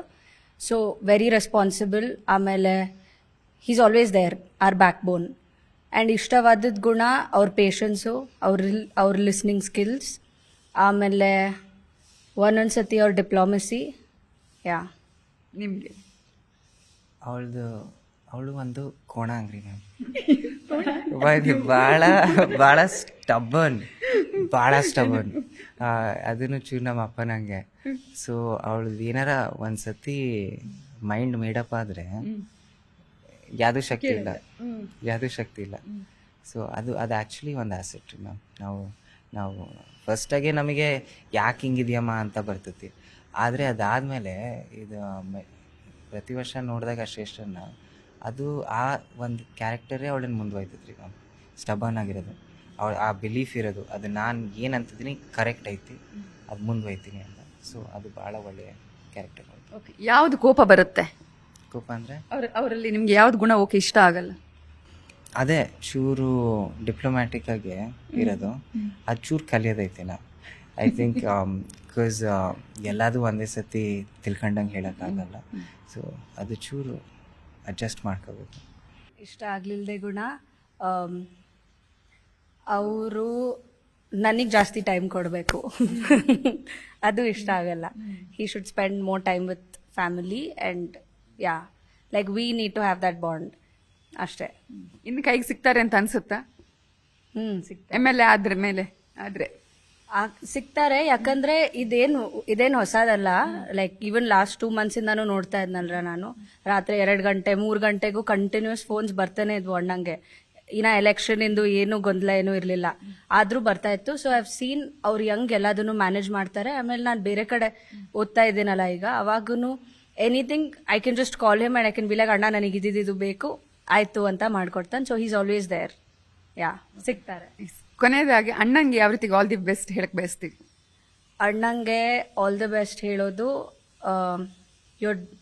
YONO ಇದು ನಿನಗೆ ಹೊಸದಾಗಿದೆ, ಬಟ್ ಆದರೂ ಅಪ್ಪಾಜಿಯವರ ಆಶೀರ್ವಾದ, ಜನರ ಆಶೀರ್ವಾದ ನಿನ್ನನ್ನು ಕರೆಕ್ಟ್ ಡೈರೆಕ್ಷನ್ಗೆ ಕರ್ಕೊಂಡು ಹೋಗ್ತಾ ಇದೆ. So I have full faith. ಆಮೇಲೆ ನೀನು ಏನೇ ಡಿಸಿಷನ್ಸ್ ತಗೊಂಡ್ರು, ಏನೇ ಒಳ್ಳೇದು ಮಾಡಲಿ, ಏನಾದರೂ ಪ್ರಾಬ್ಲಮ್ಸ್ ಆದ್ರೂ I am always there for him. ಆಮೇಲೆ all the best and I know you will do well. Okay, ಕೊನೆಯದಾಗಿ ನಿಮಗೆ ಇನ್ಸ್ಪಿರೇಷನ್ ಯಾರು? ಒಳ್ಳೆ ಪ್ರಶ್ನೆ ಮ್ಯಾಮ್. ಇದು ಆ್ಯಕ್ಚುಲಿ ಹೇಳ್ಬೇಕಂದ್ರೆ 101 ಜನ ಇರ್ತಾರೆ ರೀ ಮ್ಯಾಮ್. ನಾವೆಲ್ಲ ಎಸ್ಪೆಷಲಿ ಯೂತ್ಸ್ ಆಗಿ ನಾವು ಓದೋಕ್ಕರ ಇಲ್ಲಾಂದರೆ TV ನೋಡೋಕ್ಕರ ಸಿಗ್ತಾರೆ. ಬಟ್ ಈ ಎಲೆಕ್ಷನ್ ನನ್ನ ಕಾಲಿಟ್ಟಾದ್ಮೇಲೆ ಡಾಕ್ಟರ್ ಮನಮೋಹನ್ ಸಿಂಗ್ ನನಗೆ ಒಂದು ಇನ್ಸ್ಪೈರ್ ಮಾಡ್ತಾರೆ ಮ್ಯಾಮ್. ಯಾಕಂದರೆ ಆ ಗುಣಗಳು ಚೂರು ನಾನು ಸ್ವಂತನಲ್ಲಿ ನೋಡ್ತೀನಿ. ಆಮೇಲೆ ಅದು ಒಂದು ಐತ್ರಿ ಮ್ಯಾಮ್, ಜನ ಏನಿದ್ದಾರೆ ಅವ್ರು ಚೂರು ಐಡಲ್ಸ್ನ ಹುಡುಕ್ದಾಕಾರ ಆ ಐಡಲ್ಸನ್ನು ಚೂರು ಅವ್ರದ್ದೇ ಗುಣಗಳು ನೋಡೋಕ್ಕೆ ಪ್ರಯತ್ನ ಮಾಡ್ತಾರೆ. ಸೊ ಮನಮೋಹನ್ ಸಿಂಗ್ ಅವ್ರು ಯಾಕಂದರೆ ಈಗ ನೀವು ಇಂಟರ್ವ್ಯೂ ಮಾಡೋಕ್ಕಾರ ನಿಮ್ಮ ಕ್ಯಾಮ್ರಾಮನ್ ಅಂದರು ಚೂರು ಜಾಸ್ತಿ ಜೋರಾಗಿ ಮಾತಾಡ್ರಿ. ಸೊ ಮನಮೋಹನ್ ಸಿಂಗ್ ಅವ್ರದ್ದು ಇಂಟರ್ವ್ಯೂಸ್ ಎಲ್ಲ ನೀವು ನೋಡಿದ್ರೆ ಅವರು ಜಾಸ್ತಿ ಜೋರಾಗಿ ಮಾತಾಡಲ್ಲ. ಆಮೇಲೆ ಅವ್ರದ್ದು ಹಿಸ್ಟ್ರಿನೂ ನೋಡಿದ್ರೆ ಅವ್ರು ಪಾಲಿಟಿಷಿಯನ್ ಆದಾಗ ಇದು ಜೋರಾಗಿ ಮಾತಾಡೋದು, ಪರ್ಸ್ನಲ್ ಮಾತಾಡೋದು ಅವೇನೂ ಇಲ್ಲ. ಏನಿದ್ರೇನು ತಲೆ ಬಗ್ಸ್ ಕೆಲಸ ಮಾಡೋದು. ಆಮೇಲೆ ಅವರು one of the most brilliant finance ministers. ಅವರು ಬ್ಯಾಕ್ಗ್ರೌಂಡ್ ಎಕನಾಮಿಕ್ಸು, ನಂದು ಬ್ಯಾಕ್ಗ್ರೌಂಡ್ ಎಕನಾಮಿಕ್ಸು. ಸೊ ಅವರಿಂದ ಐ ವಿಶ್ ಎಲ್ಲರೂ ಪಾಲಿಟಿಕ್ಸ್ನಲ್ಲಿ ಕಲಿತಾರೆ. ಅದು ಯಂಗೆ ಒಬ್ಬರು ಸ್ಟೇಟ್ಮೆನ್ ಅಂದರೆ ಒಂದು ಡಿಗ್ನಿಫೈಡ್ ಕ್ಯಾರೆಕ್ಟರ್ ಅಂದರೆ ಯಂಗೆ ಅಂತ. ಸೊ ಅದೇ ಆಮೇಲೆ ಅದೇ ಚೆನ್ನಾಗಿ ಅನಿಸ್ತದೆ ನನಗೆ. ಯಾಕಂದರೆ ಮನಮೋಹನ್ ಸಿಂಗಿಂದು ನಾನು ಇದು ಎಲೆಕ್ಷನ್ ಆಗೋಕ್ಕರನೇ ಒಂದು ಇಂಟರ್ವ್ಯೂ ನೋಡ್ತಿದ್ದೆ. ಅದು ಯಾರೋ ಒಂದು ಟಿಪ್ಪಣಿ ಕೊಡ್ತಿದ್ರು, ಎಲ್ಲೋ ಯಾರೋ ಒಬ್ರು ಹಂಗೆ ನೀವು ಪಲ್ಸ್ ನೋಡೋಕ್ಕೆ ಮಾಡ್ತಿರಲ್ರಿ ಮ್ಯಾಮ್, ಎದ್ರೆ ಸರ್ಕಲ್ನಾಗೂ ಕೇಳೋಕ್ಕಾರ. ಸೊ ಅಲ್ಲಿನೂ ಮನಮೋಹನ್ ಸಿಂಗ್ ಅವರಿಗೂ ಯಾರೋ ಒಂದು ಹೇಳಿದ್ರು, ಅವ್ರು ಎಷ್ಟು ಸಾಫ್ಟಾಗಿ ಮಾತಾಡ್ತಾರೆ, ಹಿಂಗೆ ಮಾತಾಡಬಾರ್ದು, ಜೋರಾಗಿ ಮಾತಾಡಬೇಕು. ಆದರೆ ಅವ್ರ ಕೆಲ್ಸಗಳು ಏನಿದಾವಲ್ರಿ ಮ್ಯಾಮ್, ಅದನ್ನು ಲೆಕ್ಕ ಹಾಕ್ತಾರೆ ಅವ್ರು ಎಷ್ಟು ಸೇವೆ ಮಾಡ್ಯಾರ ನಮ್ಮ ದೇಶಕ್ಕೆ. ಸೊ ಅದೇ ಮುಖ್ಯವಾಗಿ. ಯಾಕಂದರೆ ನನಗೂ ಅದೇ ರೂಪ ಆಗ್ತಾರೆ, ನೀನೇನ ಜೋರಾಗಿ ಮಾತಾಡಬೇಕು. ಅದು ಈ ಪಾಲಿಟಿಷಿಯನ್ಸ್ ಇನ್ಸ್ಟಾಗ್ರಾಮೆಲ್ಲ ನೋಡ್ತಿರಲ್ಲ ಮ್ಯಾಮ್, ಅವರಿದ್ದಾರೆ ಸಡನ್ಲಿ ಒಂದು CGI ಹುಲಿ ಬಂತು, ಹಿಂಗೆ ಹಂಗೆ, ಈ ಸೌಂಡ್ ಎಫೆಕ್ಟ್, ಆ ಸೌಂಡ್ ಎಫೆಕ್ಟ್, ಪಟಾಕಿ ಅವೆಲ್ಲ ಬೇಕಿಲ್ಲ. ಅದು ತಲೆಬಗ್ಸ್ ಕೆಲಸ ಮಾಡೋಣ, ಕೆಲ್ಸಗಳ ಬಗ್ಗೆ ಮಾತಾಡೋಣ, ಕೆಲ್ಸಗಳು ಮುಂದುವರಿಸೋಣ. ಸೊ ಅದು ಒಂದು ಚೆನ್ನಾಗೈತಿ, ಅದು ಒಂದು ಮಾಡೋಣ ಅಂತ. All the very best.